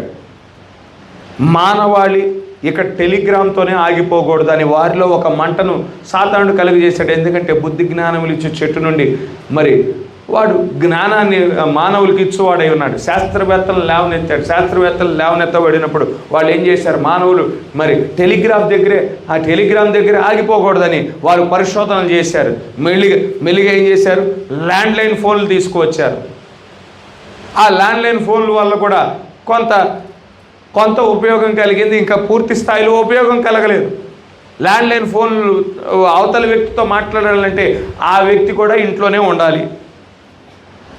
ఇంట్లో ఉండినప్పుడే మాట్లాడగలుగుతాడు. ఆ ఫోన్ దగ్గరే ఉండాలి, మాట్లాడగలుగుతాడు. బయటికి వెళ్తే మాట్లాడగలిగే పరిస్థితి లేదు. ఇంకా మానవుడు అత్యంత తేలిగ్గా మాట్లాడుకోగలగాలి. ఏ స్థలంలో ఉన్నా కానీ ఏ సమయమైనా మాట్లాడుకోగలగాలి అని శాస్త్రవేత్తలు మరింత పరిశోధన చేశారు. ఆ ల్యాండ్లైన్ ఫోన్ నుండి ఈనాడు మొబైల్ ఫోన్లకు మనం వచ్చిన వారంగా ఉన్నాం. ఏ కాలంలో ఏ స్థలంలో ఉన్నా కానీ, ఏ స్థితిలో ఉన్నా కానీ, ఏ సమయమైనా కానీ చూసుకోగలిగే పరిస్థితులు ఈనాడు మనం వచ్చి ఉన్నాం. సాతానుడు ఏ విధంగా భౌతికమైన శాస్త్రవేత్తలను లేపి ఉన్నాడో, దేవుడు ఆత్మీయమైన శాస్త్రవేత్తలను కూడా లేపి ఉన్నాడు. హల్లెలూయా. దేవుడు ఏం చేశాడు? మరి ఆర్స్యం బోధ నుండి బయటికి రావటానికి గాను ఆత్మీయమైన శాస్త్రవేత్త అయిన లోదర్ను దేవుడు లేపి ఉన్నాడు. లోదర్ ఏం చేశాడు? నీతికరణ వర్తమానాన్ని తీసుకువచ్చి ఉన్నాడు. ఏ సంఘము మనల్ని పరలోకం చేర్చలేదు. యేసుక్రీస్తు యందు విశ్వాసం కలిగి ఉండినప్పుడు, ఆయన రక్తం ద్వారా కడగబడినప్పుడు మాత్రమే ఆయన్నే మన రక్షకుడిగా, మన విమోచకుడిగా, మన సమీప బంధువుడిగా అంగీకరించినప్పుడు మాత్రమే మనము పరలోక రాజ్యంలోనికి, దేవుని రాజ్యంలోనికి ప్రవేశించగలుగుతామనే వర్తమానం తీసుకువచ్చాడు. అప్పుడు దాకా ఆర్స్యం ఏం బోధించేది? మా సంఘంలో సభ్యత్వం, మా సంఘంలో నీ పేరు రాస్తేనే నువ్వు రక్షించబడతావు, మా ద్వారానే నువ్వు పరలోకానికి వెళ్తావు అని బోధించేవాడు. దేవుడు ఆత్మీయమైన శాస్త్రవేత్తలు లేపాడు, నీతికరణను తీసుకువచ్చాడు. అక్కడితో అయిపోలేదు. మరొక ఆత్మీయమైన శాస్త్రవేత్తను లేపి ఉన్నాడు. తర్వాత వెస్లీ లేచాడు. నీతికరణ దగ్గర సంఘం ఆగిపోకూడదు. మరి నీతికరణ దగ్గర నీతికరణ తర్వాత శుద్ధీకరణ ఉండాలి. యేసుక్రీస్తుని రక్షకుడిగా, నీ విమోచకుడిగా అంగీకరించి బాప్తిసం పొందావు. బాప్తిసం పొందితే సరిపోదు, వాక్యం ద్వారా నువ్వు కడగబడాలి. నీ ఆలోచనలు, నీ తలంపులు, నీ ఉద్దేశాలు ప్రక్షాళన చేయబడాలి. నీ జీవితం, నీ హృదయము కడగబడాలి అనే వర్తమానం వెస్లీ తీసుకువచ్చిన వాడిగా ఉన్నాడు. తర్వాత పెంతుకొస్తు కాలంలో గొప్ప ప్రార్థనా యోధులను దేవుడు లేవనెత్తాడు. ఆత్మీయమైన శాస్త్రవేత్తలు వీరంతా ప్రార్థన చేసినప్పుడు గొప్ప ఉద్యమం ప్రారంభమైంది. పరిశుద్ధాత్మ కృమ్మరించబడింది. పరిశుద్ధాత్మ వరములు పనిచేయటం, భాషలు మాట్లాడటం, తర్జుమాలు చేయటం, ప్రవచించడం ప్రారంభించి ఉన్నారు. అక్కడితో అయిపోలేదు. మరొక శాస్త్రవేత్తను దేవుడు లేపాడు. ఆయన విలియం మ్యారియన్ బ్రెన్హామ్ అయి ఉన్నాడు. ఆయన పరిపూర్ణమైన వర్తమానాన్ని తీసుకొచ్చాడు. సంఘము నీతికరణ దగ్గర ఆగిపోకూడదు, శుద్ధీకరణ దగ్గర ఆగిపోకూడదు, పరిశుద్ధాత్మ వరముల దగ్గర ఆగిపోకూడదు. సంఘము రూపాంతరపరచబడాలి, రూపాంతరపు శక్తిని పొందుకోవాలి, రూపాంతరపు విశ్వాసాన్ని పొందుకోవాలి, పరిపూర్ణమైన మానవ స్వరూపాన్ని పొందుకోవాలని ఈ ఆత్మీయమైన శాస్త్రవేత్త తన హృదయంలో మంట కలిగి ఉండినప్పుడు దేవుడే స్వయంగా దిగివచ్చి వర్తమానాన్ని ప్రవక్త ద్వారా సంఘానికి అందించడం మనం చూడగలుగుతూ ఉండినాము.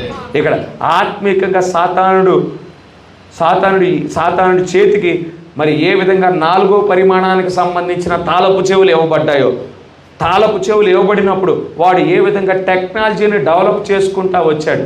ఆ టెక్నాలజీని డెవలప్ చేసుకుంటా వచ్చి వాడి ప్రణాళిక అంతా ఏమై ఉన్నది?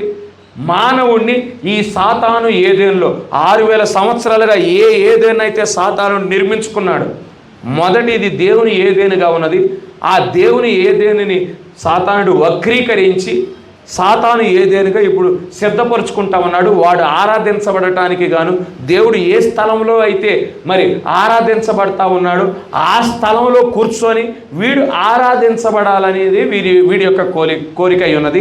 మరి ఆ కోరిక నెరవేర్చడానికి మరి ప్రజలను ఈ సాతాను ఏదేనులో బంధించడానికి ఈ టెక్నాలజీని ఉపయోగించి మరి శరీరాశ ద్వారా, నేత్రాశ ద్వారా, జీవపు డంబం ద్వారా మరి పరీక్షించి వారిని పతనం చేసి ఈ సాతాను ఏదేనులో బంధించడం మనం చూడగలుగుతూ ఉండినాం. ఇంకొక ప్రక్కన దేవుడు ఏం చేస్తూ ఉన్నాడు?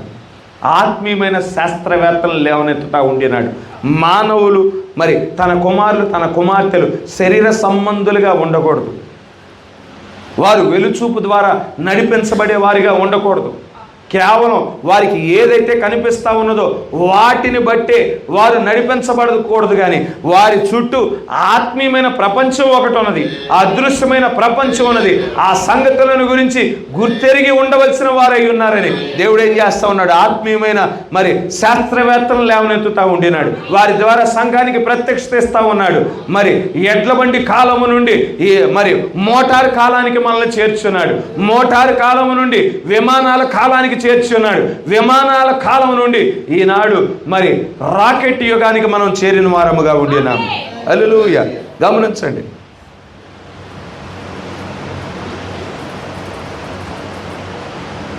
ఎప్పుడైతే రాకెట్ యుగానికి మనం చేరుకుంటా ఉన్నామో, రాకెట్ ఏ విధంగా అంతరిక్షంలోనికి వెళ్తుంది, రాకెట్ అంతరిక్షంలోకి ఎగరటానికి మునుపు అక్కడ కౌంట్ డౌన్ స్టార్ట్ అవుతుంది. 9, 8, 7, 6, 5 అని ఎప్పుడైతే 0కి వచ్చిందో ఆ రాకెట్ మరి ఇంజిన్ ఆన్ చేయబడుతుంది, అంతరిక్షానికి వెళ్ళగలుగుతూ ఉన్నది. ఈనాడు మనం వ్యోమగాముల కాలంలో ఉన్నాము. ఈనాడు రాకెట్ మాదిరిగా ఉన్నాము. కౌంట్ డౌన్ ప్రారంభమైంది. మనం ఈ భూమిని విడిచిపెట్టే కాలములో మనం జీవిస్తూ ఉండినాము. మరి ఈ దినాలలో ఒక దినము ఈ భూమిని విడవనై ఉన్నాము. హల్లెలూయా. భూమి యొక్క ఆకర్షణ శక్తి ఇక ఏ మాత్రము మనల్ని కిందకి లాగలేదు. హల్లెలూయా. మరి ఈ గోడలు కానీ ఈ యొక్క కట్టడాలు కానీ ఏవి మనల్ని ఆపలేవు. అలా మధ్యాకాశంలో మన దేవుని కలుసుకునే సంఘము, వారికి ఇవ్వబడిన వాక్యము కేవలం ప్రవక్త చెప్పిన కొటేషన్గా మాత్రమే ఉండదు. అది నా జీవితానికి అది ఒక వాగ్దానం అయి ఉన్నది. ఆ వాగ్దానం నాలో నెరవేర్చబడాలి. దీంట్లో మరి దేవుడు తన యొక్క శక్తిని పొందుపరిచి ఉన్నాడు, తన యొక్క మరి విశ్వాసాన్ని పొందుపరుచుకొని ఉన్నాడు. మరి దానిని నేను స్వతంత్రించుకోవాలని వారు ఆ వాక్యాన్ని ధ్యానించువారై ఉన్నారు, ఆ వాక్యాన్ని భుజించువారై ఉన్నారు, వారి జీవితంలో అన్వయించుకునే వారై ఉన్నారు. ఆ వాక్యాన్ని బట్టి వారు జీవించువారిగా ఉన్నారు. ఇది కేవలం ప్రవక్త చెప్పిన కొటేషన్గా మాత్రమే లేదు, ఇది నేను జీవించడానికి మాత్రమే ఇవ్వబడి ఉన్నదని వారు గుర్తించువారై ఉన్నారు, జీవించువారై ఉన్నారు. ఆ విధంగా జీవించడానికి మానవులుగా మన యొక్క సొంత జ్ఞానం సరిపోదు, సొంత శక్తి సరిపోదు. దేవుని ఆత్మ ద్వారానే మనం ఆ పరిపూర్ణతకు చేరుకోవాల్సిన వారమై ఉన్నాం. హల్లెలూయా. మన శక్తి వలన కాదు, మన వివేకం వలన కాదు, మన జ్ఞానం వలన కాదు, కానీ దేవుని ఆత్మ వలనే అయి ఉన్నది. అయితే ఈ సంగతులన్నీ మనం గుర్తించుకోకుండా మన చుట్టూ ఉండిన ఈ దురాత్మల సమూహం ఏం చేస్తూ ఉన్నది? మన దృష్టిని మరల్చడానికి ప్రయత్నం చేస్తూ ఉన్నది. మనం ఎప్పుడైతే వాక్యం మీద ఫోకస్ చేస్తూ ఉంటామో మన కుటుంబాల్లో గలిబిలి తీసుకొస్తూ ఉంటాడు. మన కుటుంబాలలో సమాధానం లేకుండా చేయడానికి ప్రయత్నాలు చేయవాడిగా ఉంటాడు.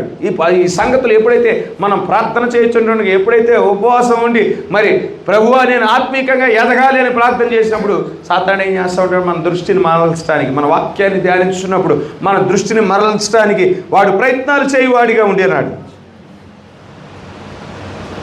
అయితే దేవుడు తన వెలుగును నింపుతూ ఉండి ఉన్నాడు. హల్లెలూయా. రహస్యంగా ఆయన వచ్చి ఈ లోకానికి సంబంధించిన మరి జ్ఞానులతో మాట్లాడటం లేదు, ఈ లోకానికి సంబంధించిన అధికారులతో మాట్లాడటం లేదు, ఒక చిన్న మందతో ఆయన మాట్లాడుచున్నవాడిగా ఉండేనాడు. హల్లెలూయా. తన కుమారులతో తన కుమార్తెలతో రహస్యంగా ఆయన మాట్లాడుచున్నవాడిగా ఉండేనాడు. ఆయన మాట్లాడుచుంటుండగా ప్రభువా నీ ప్రణాళికకు నేను సంపూర్ణంగా తల ఎగ్గుచున్నాను తండ్రి, నా ఆలోచన పక్కన పెట్టు ప్రభా, నా తలంపులు పక్కన పెట్టు ప్రభా, నా ఉద్దేశాలు పక్కన పెట్టు ప్రభా, నీ చిత్తమే నా యందు నెరవేర్చబడునుగా. కానీ మరి వధువు నిజముగా వధువు మరి తన్ను తాను సమర్పించుకుంటుంది. ఏ విధంగా రెబ్కా మరి ఇస్సాకును సమర్పించుతున్నప్పుడు దూరాన ఇస్సాకుని గుర్తించి మరి ఎలియాజర్ దగ్గర కన్ఫర్మేషన్ తీసుకొని అతడు వచ్చుచున్నవాడు మరి ఇప్పటిదాకా ఏ ఇస్సాకు గురించి అయితే మాట్లాడానో ఆయనే నా యజమానుడి కుమారుడై ఉన్నాడని చెప్పినప్పుడు ఆమె ఏం చేస్తా ఉన్నది? తన యొక్క మరి ఆ వస్త్రపు చెంగును తల మీద కప్పుకొని మరి సమీపిస్తూ ఉన్నది. అంటే తన యొక్క అధికారానికి నేను లోబడుచున్నాను, ఆయన అధికారానికి లోబడుచున్నాను, ఆయన నాయకత్వానికి నేను లోబడుచున్నాను అనే సాదృశ్యముగా ఉన్నది. ఈనాడు వధువు కూడా మరి క్రీస్తు సమీపించుచుంటుండగా ఆయన అధికారానికి లోబడుచున్నదిగా ఉన్నది. హల్లెలూయా. గమనించండి, భర్త యొక్క అధికారానికి భార్య లోబడిన విధంగా, స్థానిక సంఘము కాపరి యొక్క నాయకత్వానికి లోబడిన విధంగా, సార్వత్రిక సంఘము ప్రధాన కాపరిగా ఉండిన మన దేవుని యొక్క నాయకత్వానికి లోబడేదిగా ఉంటుంది.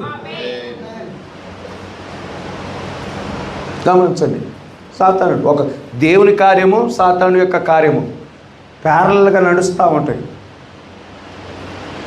ఇంతకుముందు మొబైల్ ఫోన్లు రావటానికి మునుపు ల్యాండ్లైన్ ఫోన్లు ఉండేవి.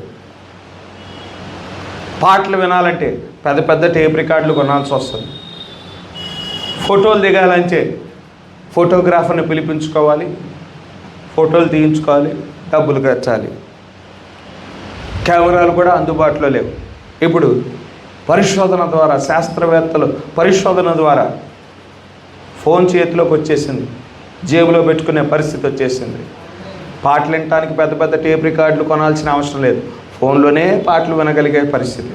ఫోటోలు దిగాలంటే ఫోటోగ్రాఫర్ పని అవసరం లేదు, ఫోన్లోనే ఎటువంటి ఫోటోలైనా దిగగలిగే, ఎటువంటి వీడియో అయినా తీసుకోగలిగే పరిస్థితి వచ్చేసింది. పరిశోధన చేస్తూ ఉండిన వారిగా ఉండినారు. ఇక్కడ అదేవిధంగా ఆత్మీయంగా మరుగుగా ఉండిన ప్రతి సంగతిని సంఘానికి దేవుడు బయలుపరిచి మరి ఆత్మీయమైన ప్రజలుగా మనల్ని దేవుడు మరి ముందుకు తీసుకువెళ్ళుచున్నవాడిగా ఉండినాడు. గమనించండి, దేవుడు ఈనాడు మన మీద పని చేయుచున్నవాడిగా ఉన్నాడు. ఏ విధంగా అయితే మరి ఆదికాండం 1వ అధ్యాయంలో భూమి నిరాకారముగాను శూన్యముగా ఉండినప్పుడు దేవుడు నిరాకారముగా ఉండిన భూమిని, శూన్యముగా ఉండిన భూమిని ఆ విధంగా విడిచిపెట్టడానికి ఇష్టపడటం లేదు. దేవుడు ఒక క్రమంలోనికి, ప్రతిదాన్ని ఒక క్రమంలోనికి తీసుకొచ్చు వాడై ఉన్నాడు. క్రమంలోనికి తీసుకురావడానికి దేవుడు ఏం చేస్తూ ఉన్నాడు? మరి భూమి మీద అల్లాడటం ప్రారంభించున్నాడు. మొదటిగా ఏం చేశాడు? వెలుగు కలుగును గాక అంటే వెలుగు కలిగింది. వెలుగును చీకటిని వేరుపరిచాడు. తరువాత పైనుండిన జలములు క్రింద ఉండిన జలములు వేరుపరచబడి మధ్యలో ఆకాశ విశాలం కలుగును గాక అనగానే పైనుండిన జలములు కింద ఉండిన జలములు వేరుపరచబడ్డాయి. ఆకాశ విశాలం సృజించబడింది. క్రింద ఉండిన జలములన్నీ ఒక చోటకు సమకూర్చబడి ఆరిన నేల కనపడును గాక అనగానే ఒక నీరంతా ఒక చోటకి సమకూర్చబడింది, ఆరిన నేల కనిపించింది. దేవుడు భూమిని మరి ఆ ఆకాశంలో సూర్యుడిని, చంద్రుడిని, నక్షత్రాలను సృజించినాడు. తర్వాత భూమి వాటి జాతుల ప్రకారము మరి చెట్టు. మనం కూడా ఈ లోకంలో ఉండినప్పుడు అదేవిధంగా మన జీవితానికి ఎటువంటి సంతృప్తి అందలేదు. అయితే ఎప్పుడైతే ఈ వాక్యాన్ని మనం పొందుకొనిన వారముగా ఉన్నామో మనం సంతృప్తి చెందుతున్న వారముగా ఉండినాము. ఎందుకంటే ఈ వర్తమానం కోసం మనం నిర్ణయించబడిన వారముగా ఉన్నాము. ఈ వర్తమానం దగ్గరికి వచ్చినప్పుడు ఇదిగో ఏలియా యొక్క జీవితం మనకు బోధించబడుతుంది, మోషే యొక్క జీవితం మనకు బోధించబడుతుంది, ఇర్మియా యొక్క జీవితం బోధించబడుతుంది. వీళ్ళంతా పక్షిరాజు అభిషేకం కలిగిన వారే ఉన్నారు. మీ వలే వీరు మరి ప్రత్యేకమైన నిర్మాణం కలిగిన వారుగానే ఉన్నారు. ప్రవక్తలు దేంతో పోల్చబడ్డారు? పక్షిరాజులతో పోల్చబడిన వారుగా ఉన్నారు.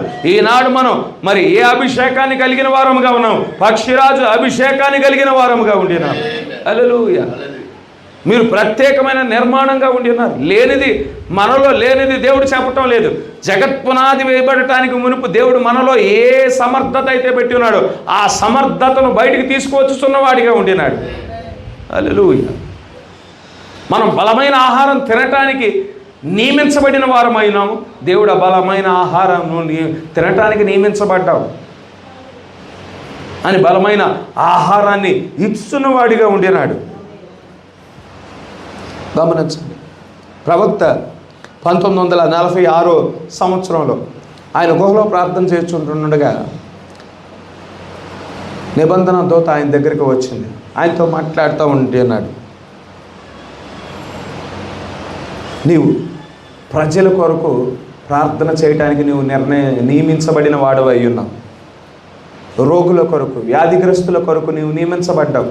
అందుకోసమే నువ్వు దర్శనాలు చూస్తున్నావు. దర్శనాలు చూడటానికి ముందుగా నిర్ణయించబడిన వాడవై ఉన్నావు. అందరూ దర్శనాలు చూడరు. ప్రత్యేకమైన నిర్మాణం కలిగిన వారు దర్శనాలు చూస్తారు. నువ్వు ఆ దర్శనాలు చూడటానికి నియమించబడిన వాడవుగా ఉన్నావు. నువ్వు దర్శనాలు చూడటానికి నియమించబడ్డావు కాబట్టి నువ్వు బాల్య దినముల నుండే నువ్వు దర్శనాలు చూస్తూ ఉన్నావు.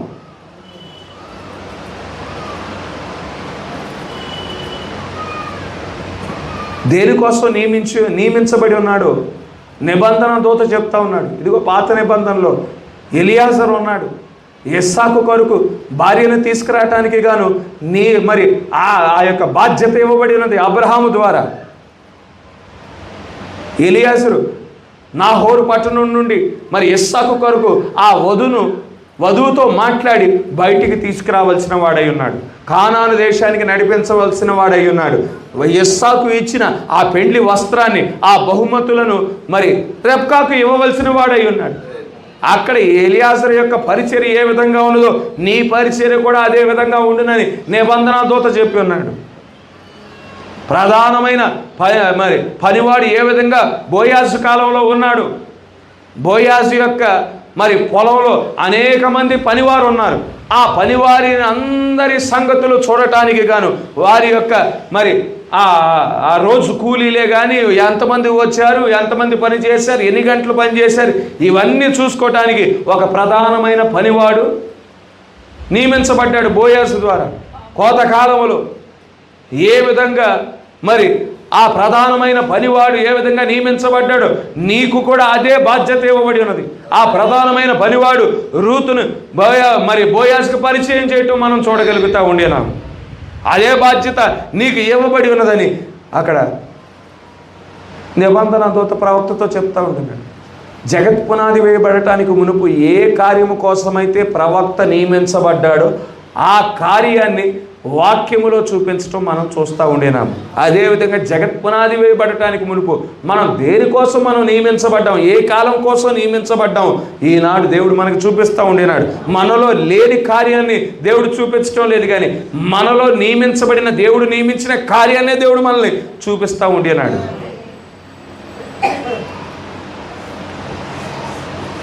ప్రవక్త గురించి మలాకీ గ్రంథంలోనే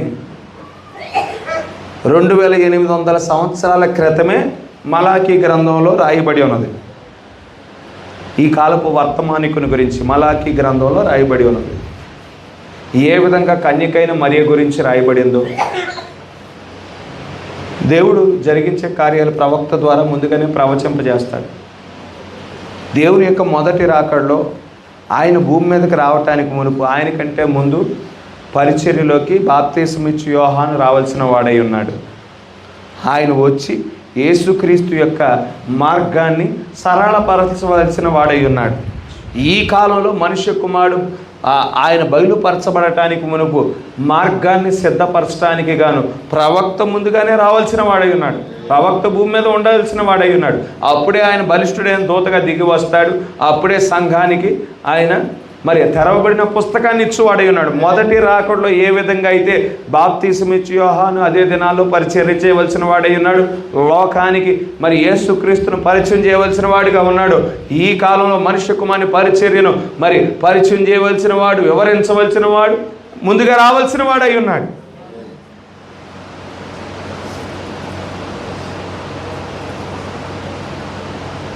మనం గమనించండి, మన నిమిత్తము మనం ఏ కార్యము కొరకైతే ముందుగా నియమించబడ్డాము, ఏ వాక్యము కొరకైతే ముందుగా నియమించబడి ఉన్నాము, దానినే దేవుడు మనకు చూపించువాడై ఉన్నాడు. మనం ఎటువంటి నిర్మాణం ద్వారా మనం నిర్మించబడి ఉన్నామో దానిని, ఆ యొక్క సమర్థతని మనకి బయలుపరుచుతున్నవాడిగా ఉండి ఉన్నాడు. మనము ఈ ముగింపు కాలపు వర్తమానం కోసం నియమించబడ్డాము. ఈ వర్తమానం పొందుకోవటానికి దేవుడు కృప చూపించి ఉన్నాడు. ఈ వర్తమానం ద్వారా మనం భూ సంబంధమైన వ్యక్తులుగా ఉండటానికి దేవుడు నియమించలేదు. ఆత్మ సంబంధమైన కార్యాలు చూడటానికి గాను మనం నియమించబడిన వారమై ఉన్నాం. మనం చుట్టూ మరి సాతానుడు ఏ విధంగా మరి ఆత్మీయ కోణంలో పనిచేస్తూ ఉన్నాడు, దేవుడు ఏ విధంగా పనిచేస్తూ ఉన్నాడు, అదృశ్యంగా సాతానుడు అదృశ్యంగా పనిచేస్తూ ఉన్నాడు, దేవుడు అదృశ్యంగా పనిచేస్తూ ఉన్నాడు. రెండు కార్యాలను చూడటానికి దేవుడు కృప చూపిస్తూ ఉంటున్నాడు. సాతానుడు ఏ విధంగా ఈ లోకాన్ని మోసపరుస్తూ ఉన్నాడు, సాతానుడు ఏ విధంగా మరి ఈ లోక ప్రజలను తన యొక్క ఏదెల్లో బంధిస్తూ ఉన్నాడో మనం చూడటానికి మన నేత్రాలు తెరవబడ్డాయి. అదేవిధంగా దేవుడు తన సంఘాన్ని ఏ విధంగా ఉన్నత స్థితికి తీసుకువెళ్ళుచున్నాడో ఆ కార్యాలను కూడా మనం చూడగలుగుతూ ఉంటున్నాం. కొన్నిసార్లు మనం భూ సంబంధమైన వ్యక్తులుగా ఉండటాన్ని బట్టి దేవుడు చేసే కార్యాలను, దేవుడు దర్శించడాన్ని మనం గుర్తించినప్పుడు దేవుడే వచ్చి మన నేత్రాలను తెరుచువాడై ఉన్నాడు. గమనించండి, అబ్రహాము శారాల దగ్గరకు వచ్చి దేవుడు దర్శించాడు. మొదటి పాయింట్ చెప్పుకున్నాం కదా, కొన్నిసార్లు దేవుడు దర్శించినప్పుడు మానవుడు గుర్తించలేని స్థితిలో ఉంటాడు. ఎందుకంటే ఆయన సామాన్యతలో దాగి ఉండేవాడై ఉన్నాడు, ఆయన ప్రణాళిక సామాన్యంగా జరిగించువాడై ఉన్నాడు. కనుక అబ్రహాముని దేవుడు దర్శించినప్పుడు, ఆ సింధూర వృక్షం క్రింద కూర్చున్నప్పుడు దర్శించినప్పుడు మానవ శరీరంలోనే దర్శించున్నాడు. అయితే అబ్రహాము మనం చదివిన వాక్యాన్ని బట్టి గమనించండి. హెబ్రీయులకు రాసిన పత్రికలో ఏ వాక్యాన్ని చదివాం? హెబ్రీయులకు రాసిన పత్రికలో మనం సహోదర ప్రేమ నిలువరముగా ఉండనీయుడి, ఆతిథ్యము చేయ మరవకుడి, దాని వలన కొందరు ఎరుగకయే దేవదూతలకు ఆతిథ్యము చేసిరి. ఎరుగకయే అక్కడ ముగ్గురు వచ్చుతున్నారు. అబ్రహాము దగ్గరికి ముగ్గురు వస్తూ ఉన్నారు.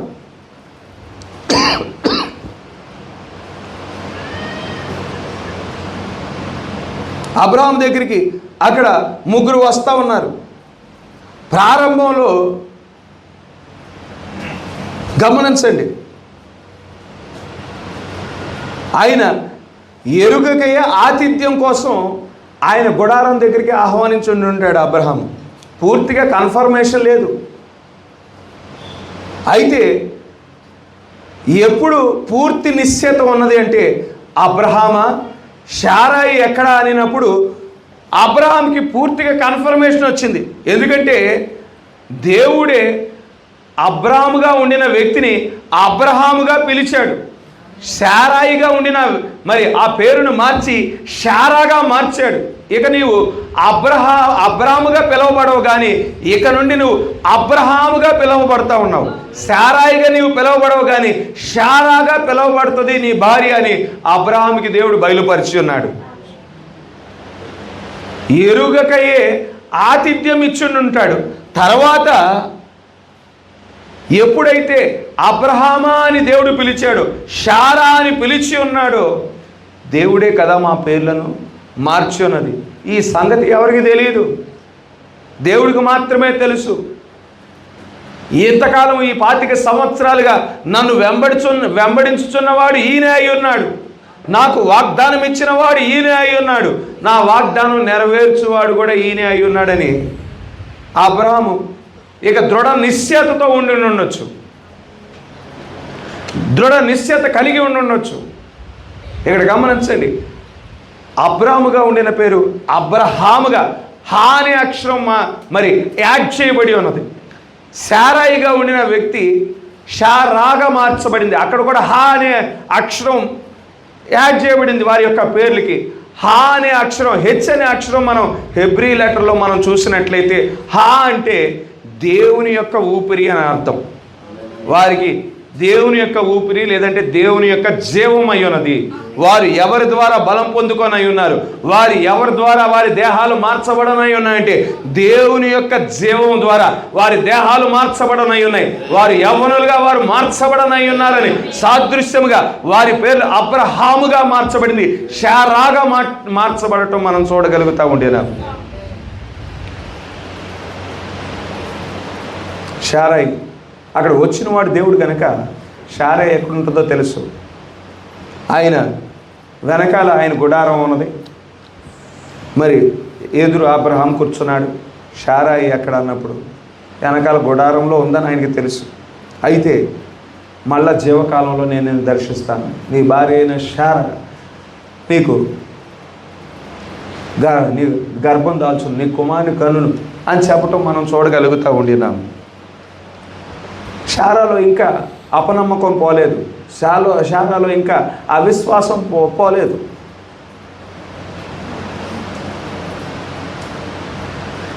ఆ అవిశ్వాసాన్ని బట్టి ఆమె నవ్వుకుంది, దేవుని మాటలను బట్టి నవ్వుకుంది. బయటికి నవ్వల, తన హృదయంలో నవ్వుకోవటం మనం చూడగలుగుతూ ఉండినాము. తన హృదయంలో ఎప్పుడైతే నవ్వుకుందో వచ్చిన వాడు ఆయన హృదయాలోచనలు ఎరిగిన దేవుడై ఉన్నాడు. మన ఆలోచనలు, మన తలంపులు, మన ప్రతి కదలిక వివేచించు దేవుడై ఉన్నాడు.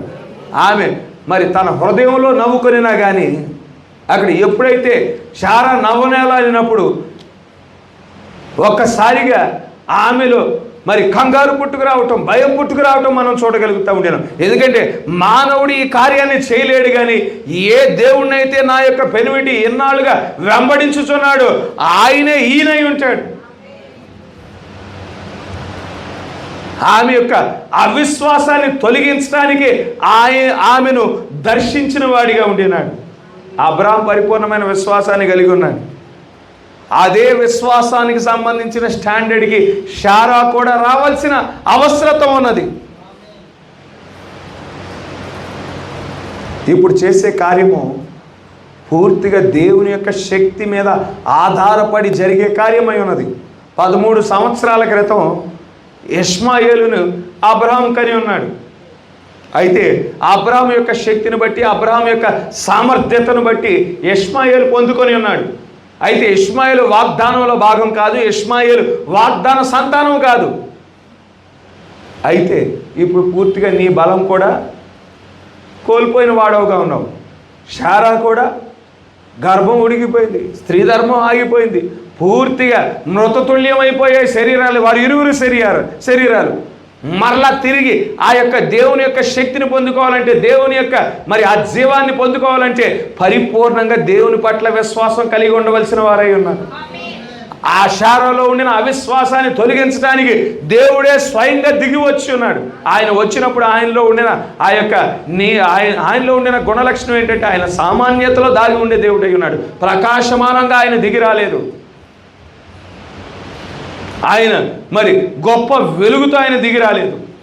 ఆయన ఎంతో దూరం నుండి ప్రయాణం చేసి వచ్చిన ఒక బాటసారి మాదిరిగా వచ్చి ఉన్నాడు. ఆయన పాదాల మీద ధూళి ఉన్నది, ఆయన వస్త్రాల మీద ధూళి ఉన్నది. అయితే